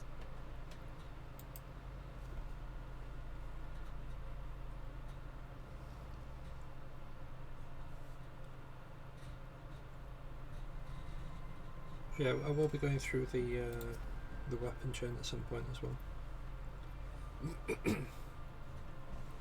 As ever, the way forward is paved with difficult decisions.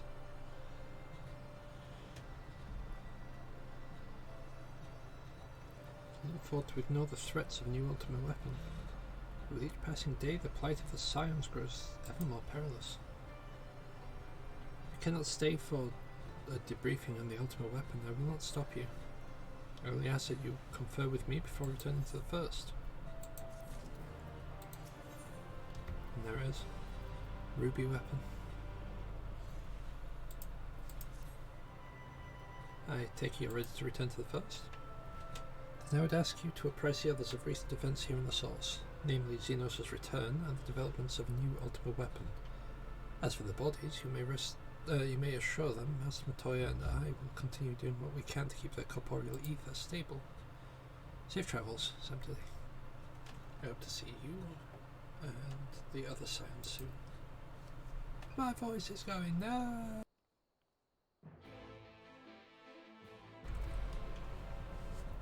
Hopefully we're back. There we go. Yeah, now my voice is kind of like trying to quit on me because I think I might have a cold coming on. Oh, it looks like I got that here up as well. I think that might have been because I knew what I was doing for that fight against the Ultimate Weapon clone.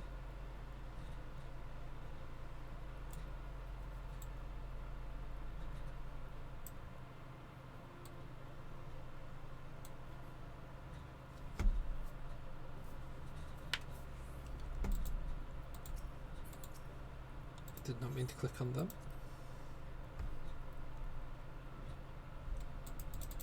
Ba-dum-bum-ba.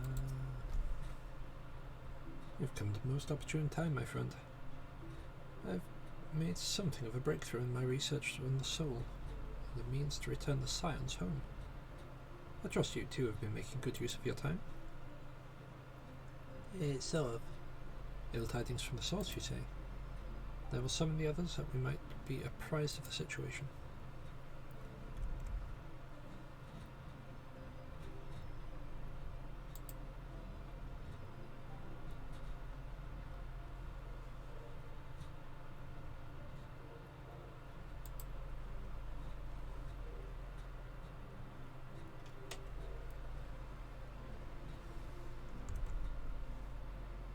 Now that we are all here, what news from the source?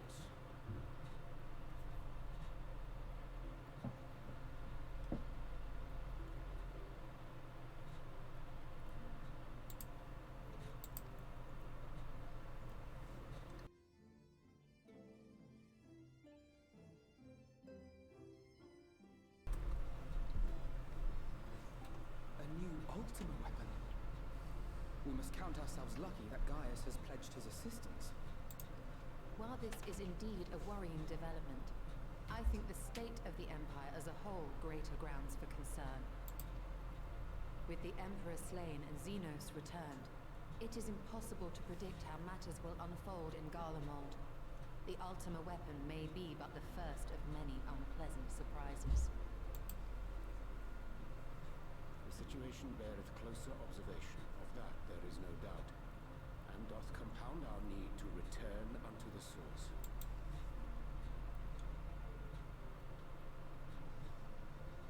Then let us address that issue. Our long search for a means to see you safely home may well be nearing its conclusion. Thanks in large part to Urianger and Beklug's invaluable insight, we have succeeded in fashioning a vessel for the journey.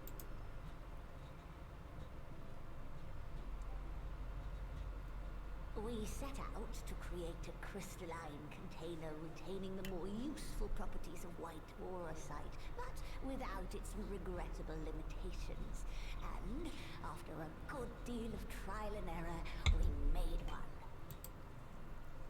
An ark for soul and mind both that will allow your incorporeal self in its entirety to be ferried between worlds.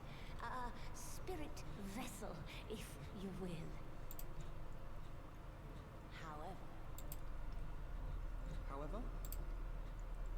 Though the vessel is possessed of the requisite qualities to hold mind and memory, it wanteth yet for a means to receive of them. For that, we must needs imbue it with the Exarch's innate gift. A gift that lives on only through the blood of the Aragon Emperors, which certainly does not flow within aurosite or any other crystal. Just so, milady. The blood serveth as a conduit of sorts. In its absence, memory cannot pass from mind unto mind, nor from flesh unto crystal. That being the case, we must either alter the process of inheritance so as to require no such thing, or determine a means by which my blood may permeate the vessel. I am hopeful that the records found within this tower will yield the knowledge we require to pursue one or the other of these avenues. As well you should be. The Allagan's body of etherological research is extraordinary.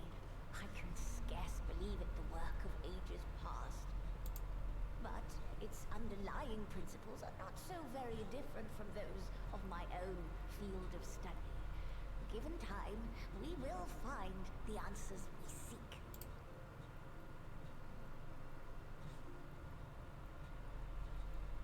I know afford to wait, and it pains me that I must ask you to do so. I can only reaffirm my promise to you that a solution will be found. Whatever it takes, I will see you safely home.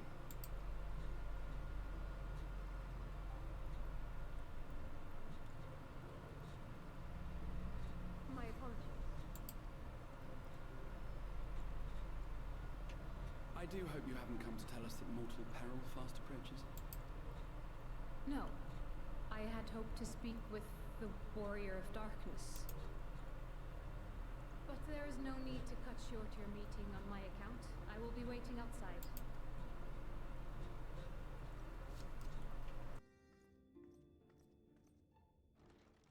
Why not speak in here? She knows I don't mind. Unless she didn't want to. Perhaps I might accompany you. Though I am woefully ill-qualified to assist in the Exarch's research, I may yet be of some use to Lena.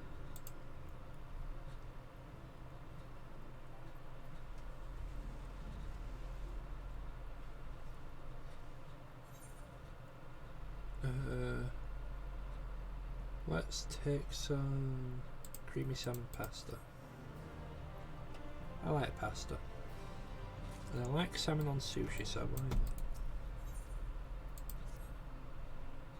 I must confess, while I enjoy my share of scholarly research, it will be good to step outside for a spot of fresh air. Now then, shall we go speak with Lena?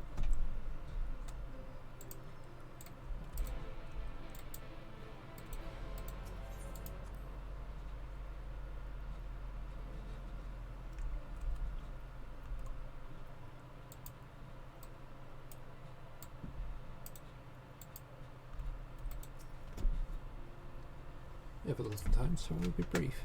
A sin eater has been sighted in Lakeland, and I ask for your assistance in slaying it. A sin eater? I had heard some few yet remained out after the night had returned, but such a call to the others. That will not be necessary. It's only a single sin eater. Simple task for a guard, I should think. That said, I believe fighting alongside the Warrior of Darkness should be a valuable experience for them. Peace can lead to complacency, and they gain nothing from an easy victory. But do not underestimate your foes. However harmless they may seem, my men would do well to learn from your example. Let's be about it then. Excellent. Let's make the fort drop.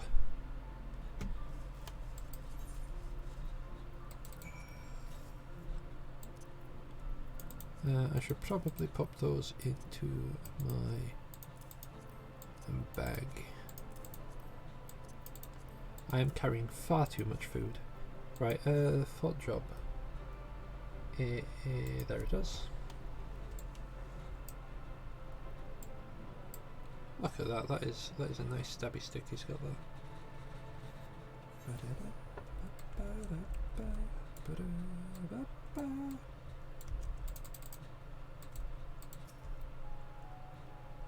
If you would wait here a moment, I would gather the others.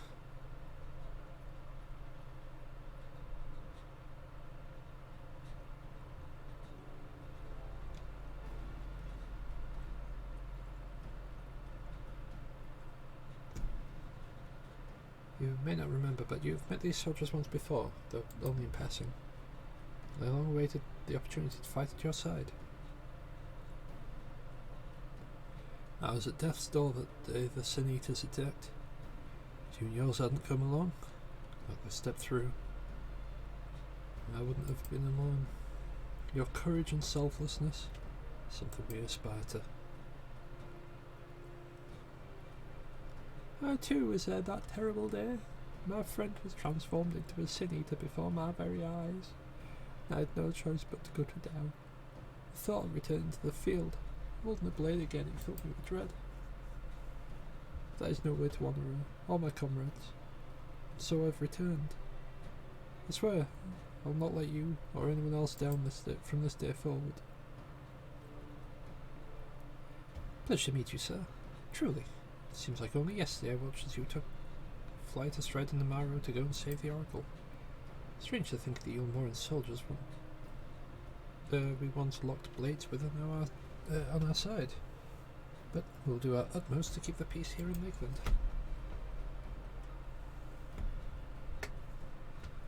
You seem to be missing one.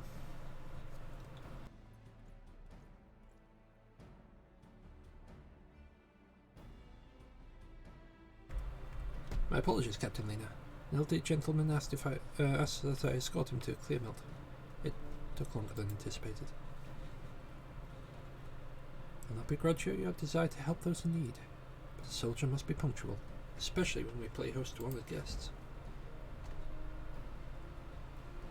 Won't happen again. Name's Taylor. I'm sure you don't remember, but we met once in the infirmary. I do remember, yeah. I asked you to deliver a message to the Exarch and the Warrior of Darkness. Not that I know I was already talking to him. Don't give up. Don't give in. Keep those words close to my heart. The boundless, beautiful skies above serve as a reminder of their importance. My friend got to see the night's return shortly before he passed. Left this world with a smile, satisfied with a glimpse of what was to come. There are countless others who weren't so fortunate. Give their lives for the promise of a future that they'll never know. So it falls to us to do everything we can to fulfill that promise. No matter what happens, we won't give up. We won't give in.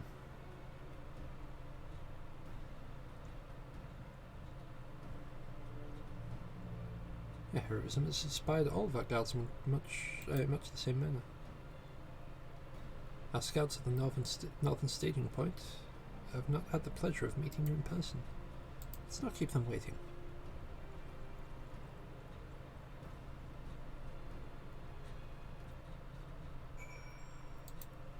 Alright.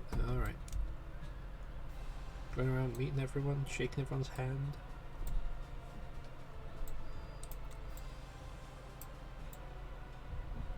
Crep was it? Let's run the light on why.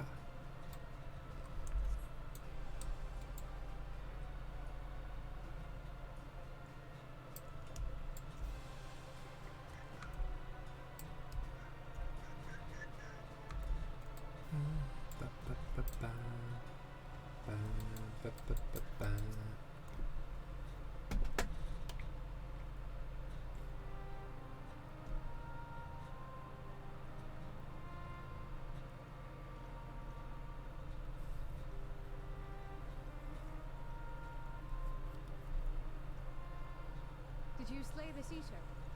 Your orders were to await the main force before engaging. No, Captain. It wasn't us, I swear it. The man came out of nowhere and cut it down before we knew what was happening. By himself. Certainly it is no light warden, but nevertheless. It's true. Felled it with a single swing of his axe, he did. Never seen anything like it. So I says to him, who are you, the warrior of bleeding darkness? And he says, no, I'm a warrior of light. And that was it. Buggered off as quick as he came.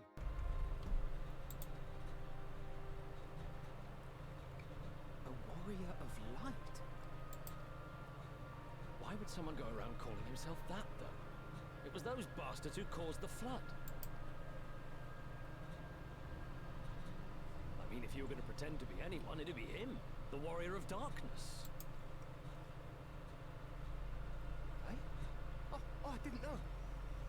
It's an honor. All the smiling. Must have been really recently then. If that's only just dissipating now. Since the Eater is no longer a threat, our work here is done. Return to your posts.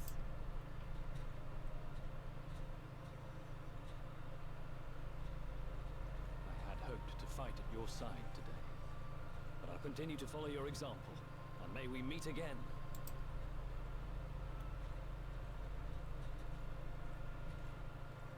I apologize for the wasted journey. It seems I overestimated the threat. As for for this warrior of light, I do not know who would be brazen enough to take that mantle for his own. Whatever it may once have meant, it is forever tainted by the association with blood. The Exarch told me the truth of Ardbert and his comrades' deeds, and I am aware they played some part in your own triumph. But to most, they are synonymous with the calamity that befell this world. Still, if this man is minded to destroy Sin Eaters, I may forgive him his unfortunate choice of alias. But that is neither here nor there. I thank you for accompanying me. With that concluded, shall we return to the Crystarium? There is a proposal I should like to make.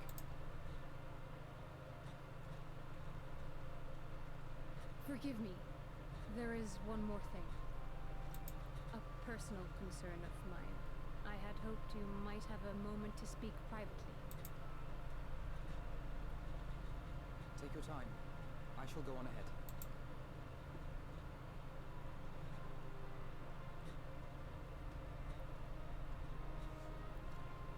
Likely not.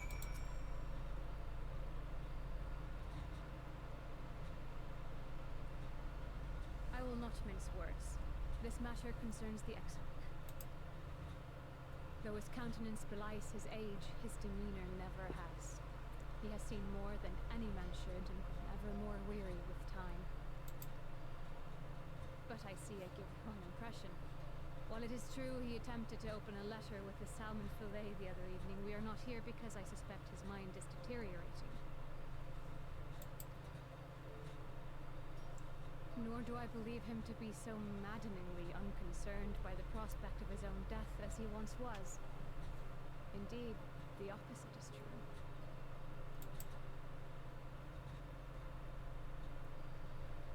It is for this reason that I seek your advice. Since he returned from the Tempest, the Exarch is not as he was. He seems a different man, a younger man. I know not the details of his research, but when I saw him at work recently, there was a glint in his eye that I had never seen before. He looked happy. It was as if he had peered into the future and for the first time found joy there. Though it gladdens me to see him thus, I wonder if I should not keep my distance. I fear that my presence will only anchor him to the past, remind him of all the pain that came before.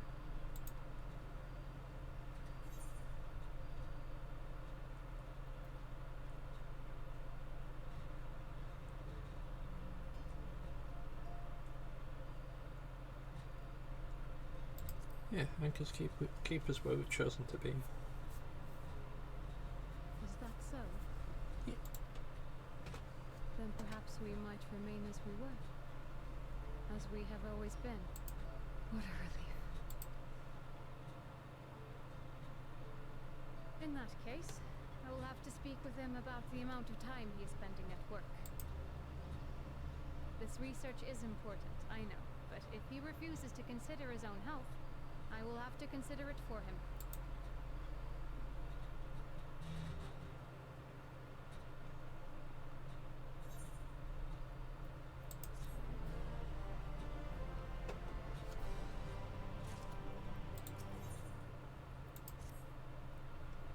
I'll not keep you and your comrades have much to discuss. I'll see the others back to their posts.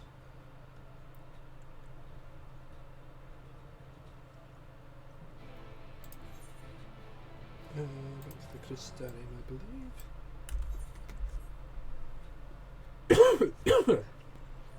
Oh.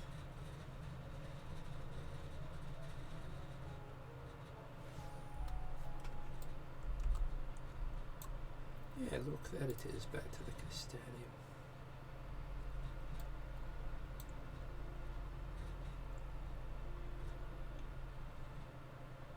From the looks of things, back to the ocular.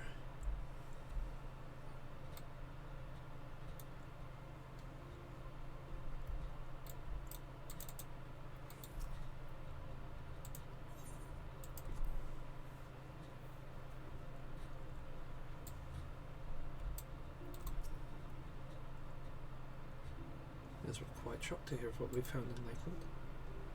But now that you're here, there is a proposal I should like to make.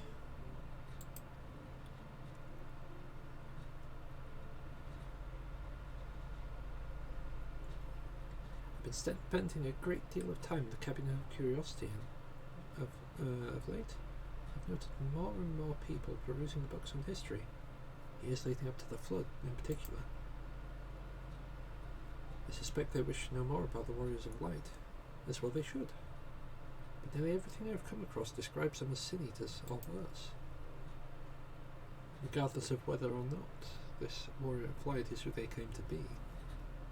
So worry that their sudden appearance, in conjunction with this renewed interest in their predecessors, may lead to a growing unrest and fear. The people of the Crystarium seek the truth. I say we give it to them. I too can attest to the falsehoods found within many of the Cabinet's tomes. Nary a mention of noble deeds of Ardbert and his comrades.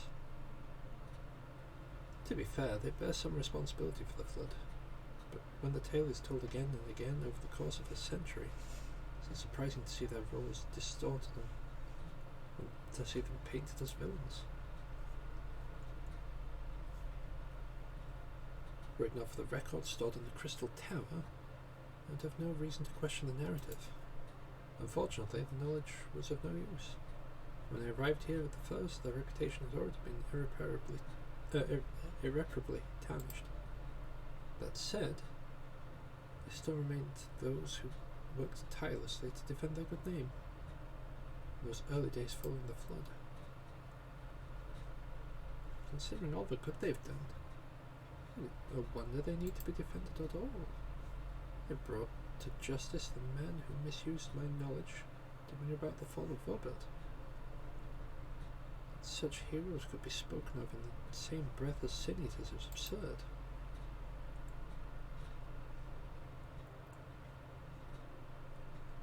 Under normal circumstances, I would agree, but time has passed.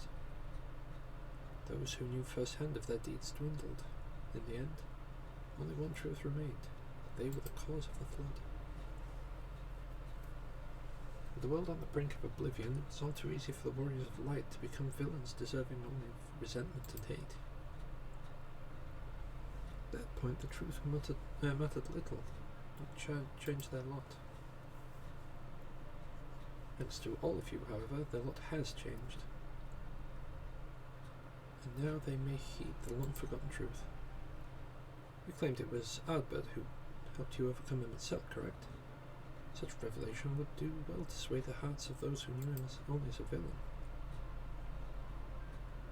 I've shared this with a select few, but one and all must be told of his sacrifice.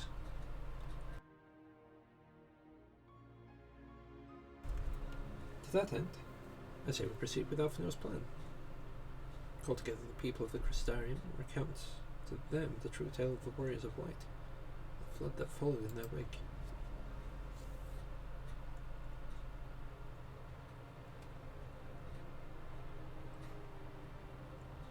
Well, what say you, Samson?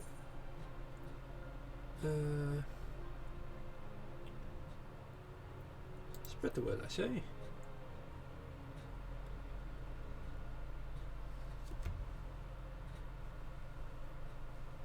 we're all of one manner. Good. Exarch, might I ask you to continue working with Becklug on our means of returning home? The rest of us will see to gathering the people of Crystarium in the Exhydra. We have to reach out to anyone and everyone who might be willing to lend an ear. With any luck, word will spread, and more will accompany them.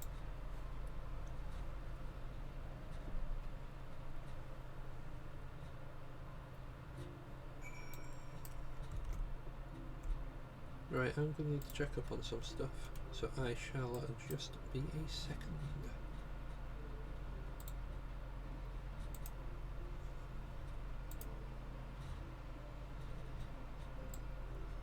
Alright, not live yet. What we'll do is boot up there some working data.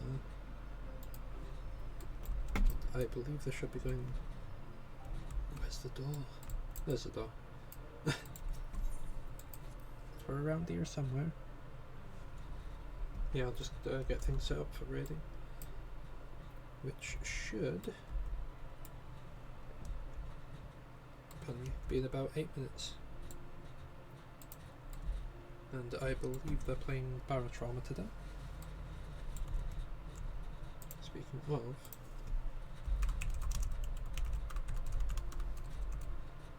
I need to do that. There we go, wonderful.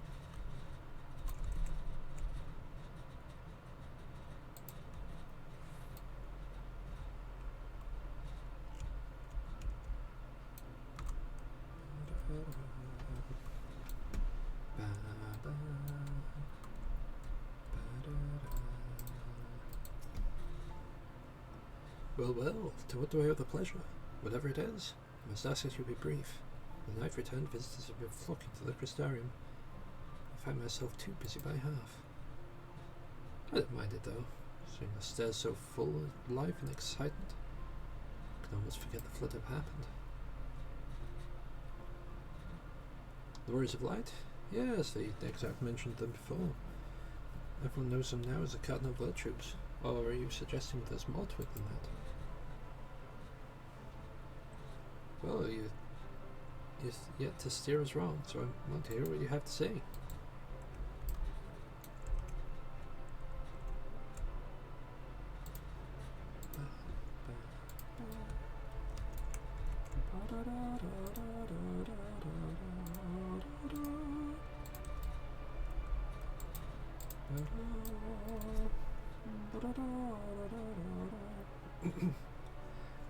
Come to browse the wares of the market, have you? Well, I can guarantee you'll have no trouble finding what you need. Wherever it may be, the Ulmar's new leadership trade has never been more prosperous. Word is that little fellow from Daedalus Stoneworks has taken over as mayor. Really? No wonder business is booming the way it is. I imagine it won't be long before all of Northrend reaps the benefits. But you've not come to talk about the markets. Something on your mind? I see. The Exarch did mention they had something to do with your returning the night to Northrend. Alright, consider my interest piqued. Right, just before I forget, I just need to do this really quick.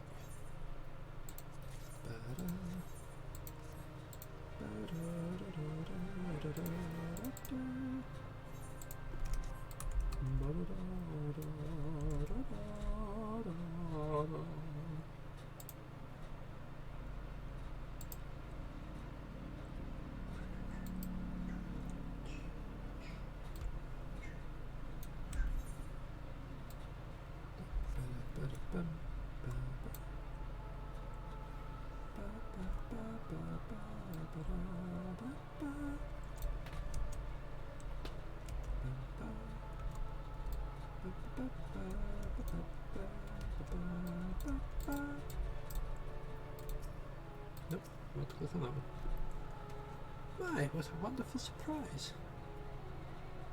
Though I hope your being here doesn't mean someone's been hurt. Thanks to you, I've had far fewer patients coming through my door of late. Which is a shame, come to think of it. I've had fewer opportunities to test my new medicines.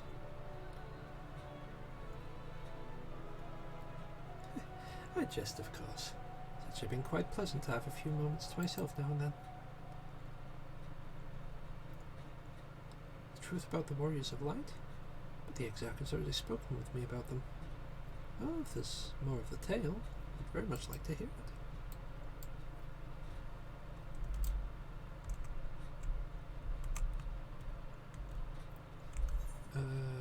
I need to go upstairs. And downstairs. I need to go up and downstairs. Right, we go to the Amaro Lounge.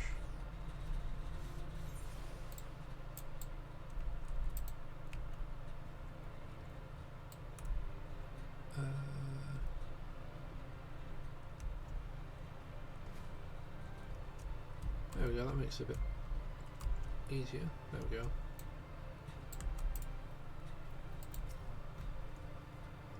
Well, what a coincidence. I was just reading over a letter I received from Grinnell not long ago. He's a visitor from the Crystarium found him at the bottom of the ocean.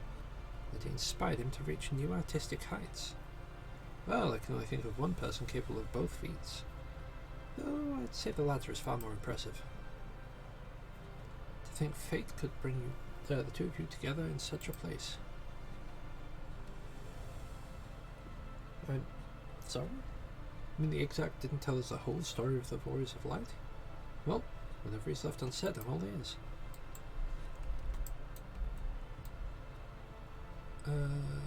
Yeah, we need that. We grab this.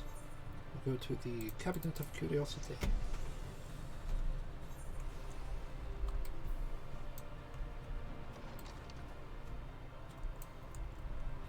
And I'm assuming the guy that we need to talk to is the guy at the very top. Murin. There he is. No, this can't be. Sure, there's at least one book here that doesn't cast the Warriors of Light and the deeds in such a negative light. Negative light. I let myself out. Oh, Samtity, forgive me, the Cabinet of Curiosity has been bustling with visitors of late. Whether I fear our repository lacks for the knowledge they seek. The people wish... Oh.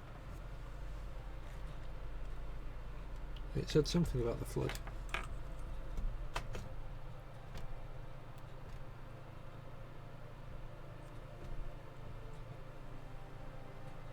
The people wish to know the truth of the flood, of the Warriors of Light. Of such high and low, but alas, every account portrays them as no better than sin-eaters, abominations worthy of scorn and resentment. I know they were not always judged so harshly, yet I can find no proof. I dare call myself a librarian. I would address the people and tell them the truth of the Warrior of Light, of the Flood. How wonderful! You've regaled me with the tale once before, but I should love to hear it again. Oh, and you may be assured I will not come alone. Hop. Right, I was looking on that stream. Not live yet. Okay. Right, I imagine after the conversation that we have here, they'll probably be live after that.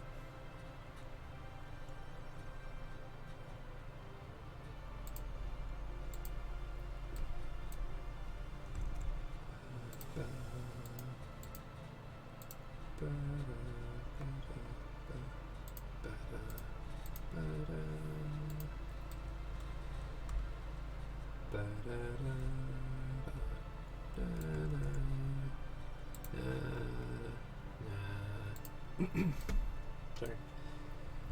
Couldn't help it. I noticed myself going off pitch. I had to just lean into it. There you are.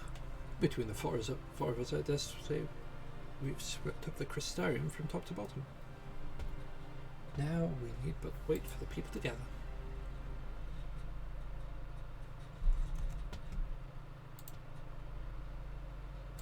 Typical. Just as I get into the conversation, we're gone live. Going alright, Ruth. We've started on patch 5.2, not patch 5.2. Yes, this looks to be nearly everyone. Though I am usually the first to hold forth at such events, I think on this occasion that honour should fall to you. They would be more inclined to take the word of the Warrior of Darkness. Indeed. In light of the subject matter, who better than thee to speak these truths?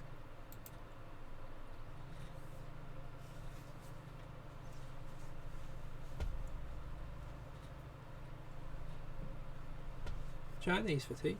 Nice.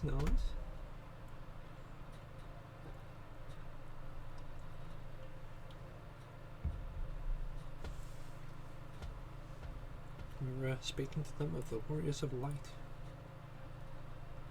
How they were when they started.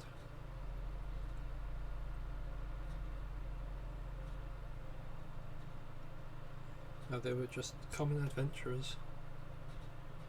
Just wanting to help out. Give a hand where they could. No task too small.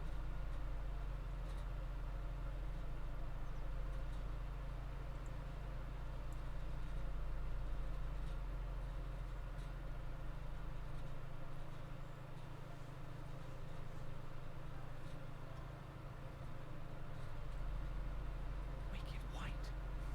Warriors of Light did all that? Yep, they even gave their life to keep you safe. So they never... I mean, they only ever wanted to help.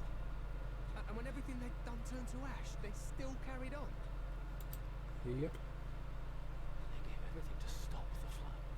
First their lives, then their souls. And they managed it too. In the end, they saved us. We cursed their names.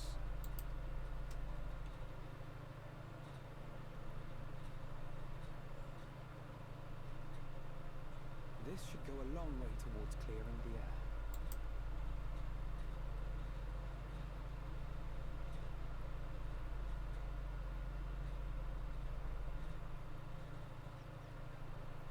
Imposter.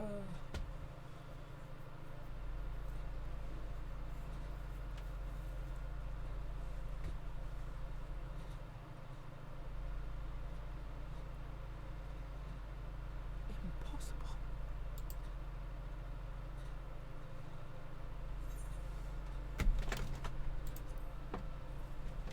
You can seem to. I definitely see something. You don't think it's a ghost, do you? Nay, yonder standeth no bloodless apparition, but a warrior of light and darkness both. Our bird. What in the world?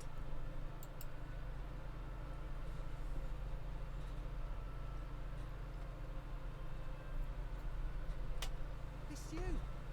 The one who slew the Eater!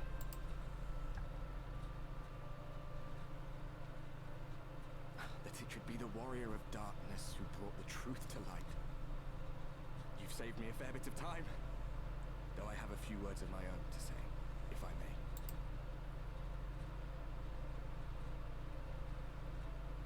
People of the Crystarium, I am Ardbert, one of those you know as a warrior of light. That's impossible. You should be dead. Aye, that I should. But as the world has been given new life, so too have I. I know not why I, and I alone, have been gifted this chance. But I do know this. Only by the will of the star itself could such a miracle come to pass. The hero who stands before you now, the warrior of darkness, is not of this world. And the day will come when he must return to his home.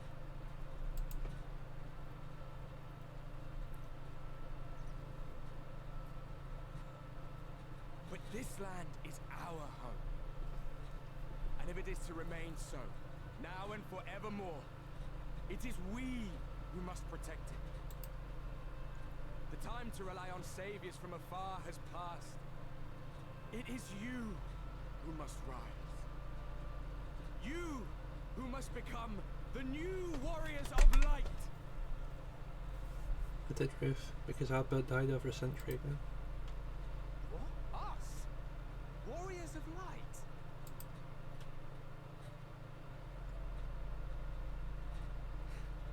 None of us were born heroes, my friend. I was only ever a man with a thirst for adventure. But wherever my journeys took me, I was invariably confronted with the same choice. To lend what aid I could to those in need, or not. And I always chose the former. Any one of you could do the same. All you need is the will to help your fellow man, and the resolve to see it through.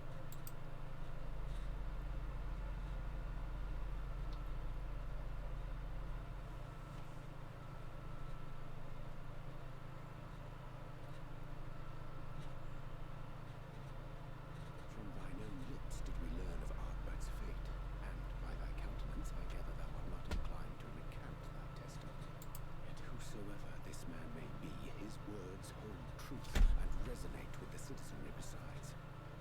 For us to voice our doubts here and now would serve but to sow disquiet. 'Twere better we retired under the ocular and there discuss this matter in private. Go. I will stay here and watch.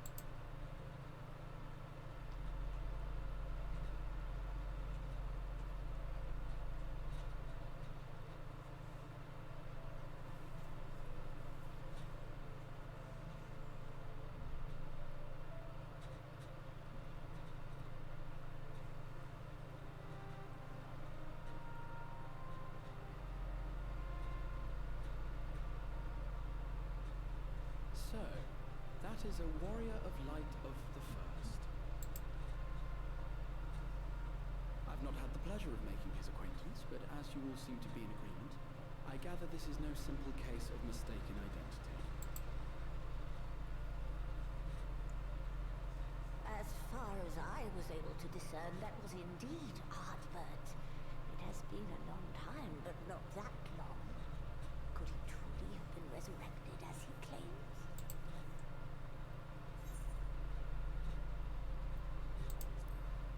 Looks like him. Sounds like him. But it's not him. Ardbert did entrust his very soul unto thee. I see no reason to question thy judgment. Nor I. To my eyes, your ether burns as brightly as the day you slew Emmett Selk. That is proof that he is with you still. Yet that which standeth now before the people is far more than a passing imitation.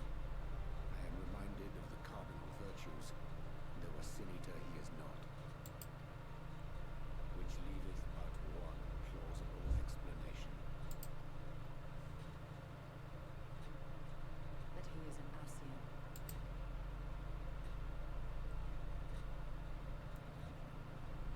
Given their fondness for posthumous possession, I would have to agree. From what I understand, the Warriors of Light were laid to rest in Yulmore by those whom they had aided in life. At the time, some few still remembered them as heroes. Needless to say, 4 of them were subsequently exhumed to serve as the virtues. And if one knew where to look, Ardbert too would not have been difficult to find.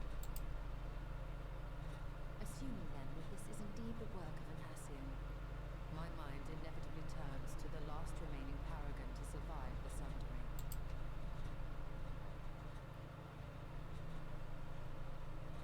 Elidibus.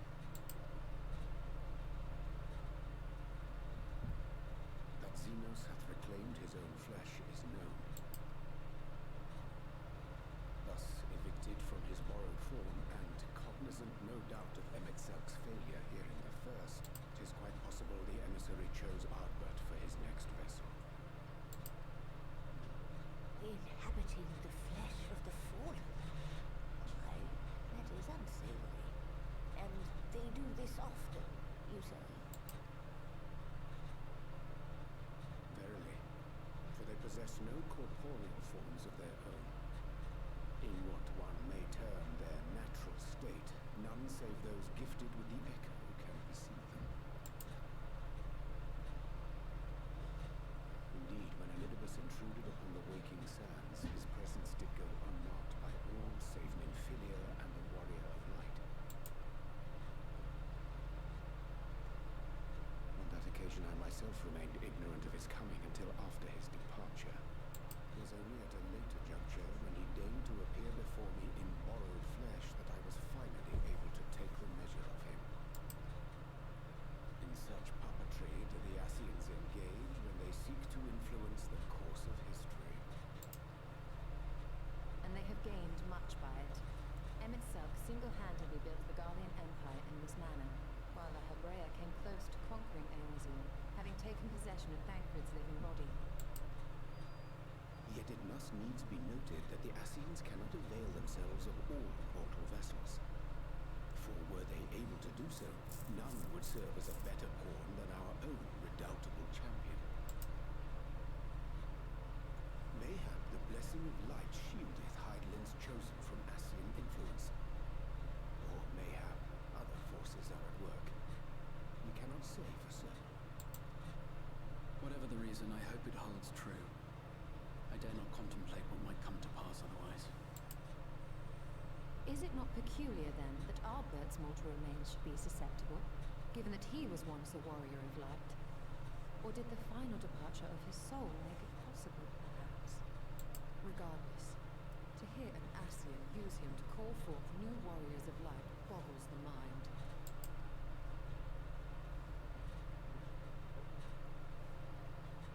Elidibus hath ever been an enigma, his ostensible purpose being to preserve the balance between light and dark. When he made overtures towards me, however, I was afforded a glimpse behind the mask of the self-appointed emissary. I shall not defend mine actions, undertaken in pursuit of a better understanding of our foe as either wise or prudent. Nevertheless, what little I did glean may now prove useful. Elidibus possesseth a subtle mind, practiced in the art of manipulation. That he coaxed this star's most valiant heroes as far as the source with naught save half-truths is no trifling feat. And now I believe he doth employ his skills once more to some as yet unknown end. Though naught is certain, should my suspicions prove true, we shall have need of all our wits if we are to uncover and thereafter thwart his plot. Agreed. 'Tis plain that simply speaking out against him will not avail us. At best, it would only serve to confuse the people. And I would hesitate to do anything which might tarnish Ardbert's reputation once more, nor yours by association. That being the case, it may be wise to keep a covert eye on this Ardbert's movements, as we attempt to discern his purpose and how best to mitigate his influence.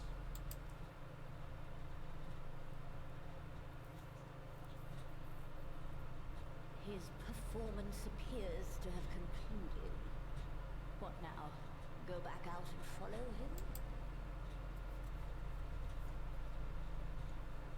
Twould appear Master Alphino already hath pursuit in mind, and I suspect one pair of eyes shall better serve our cause than half a dozen. Let the rest of us maintain an inconspicuous distance, for the present at least.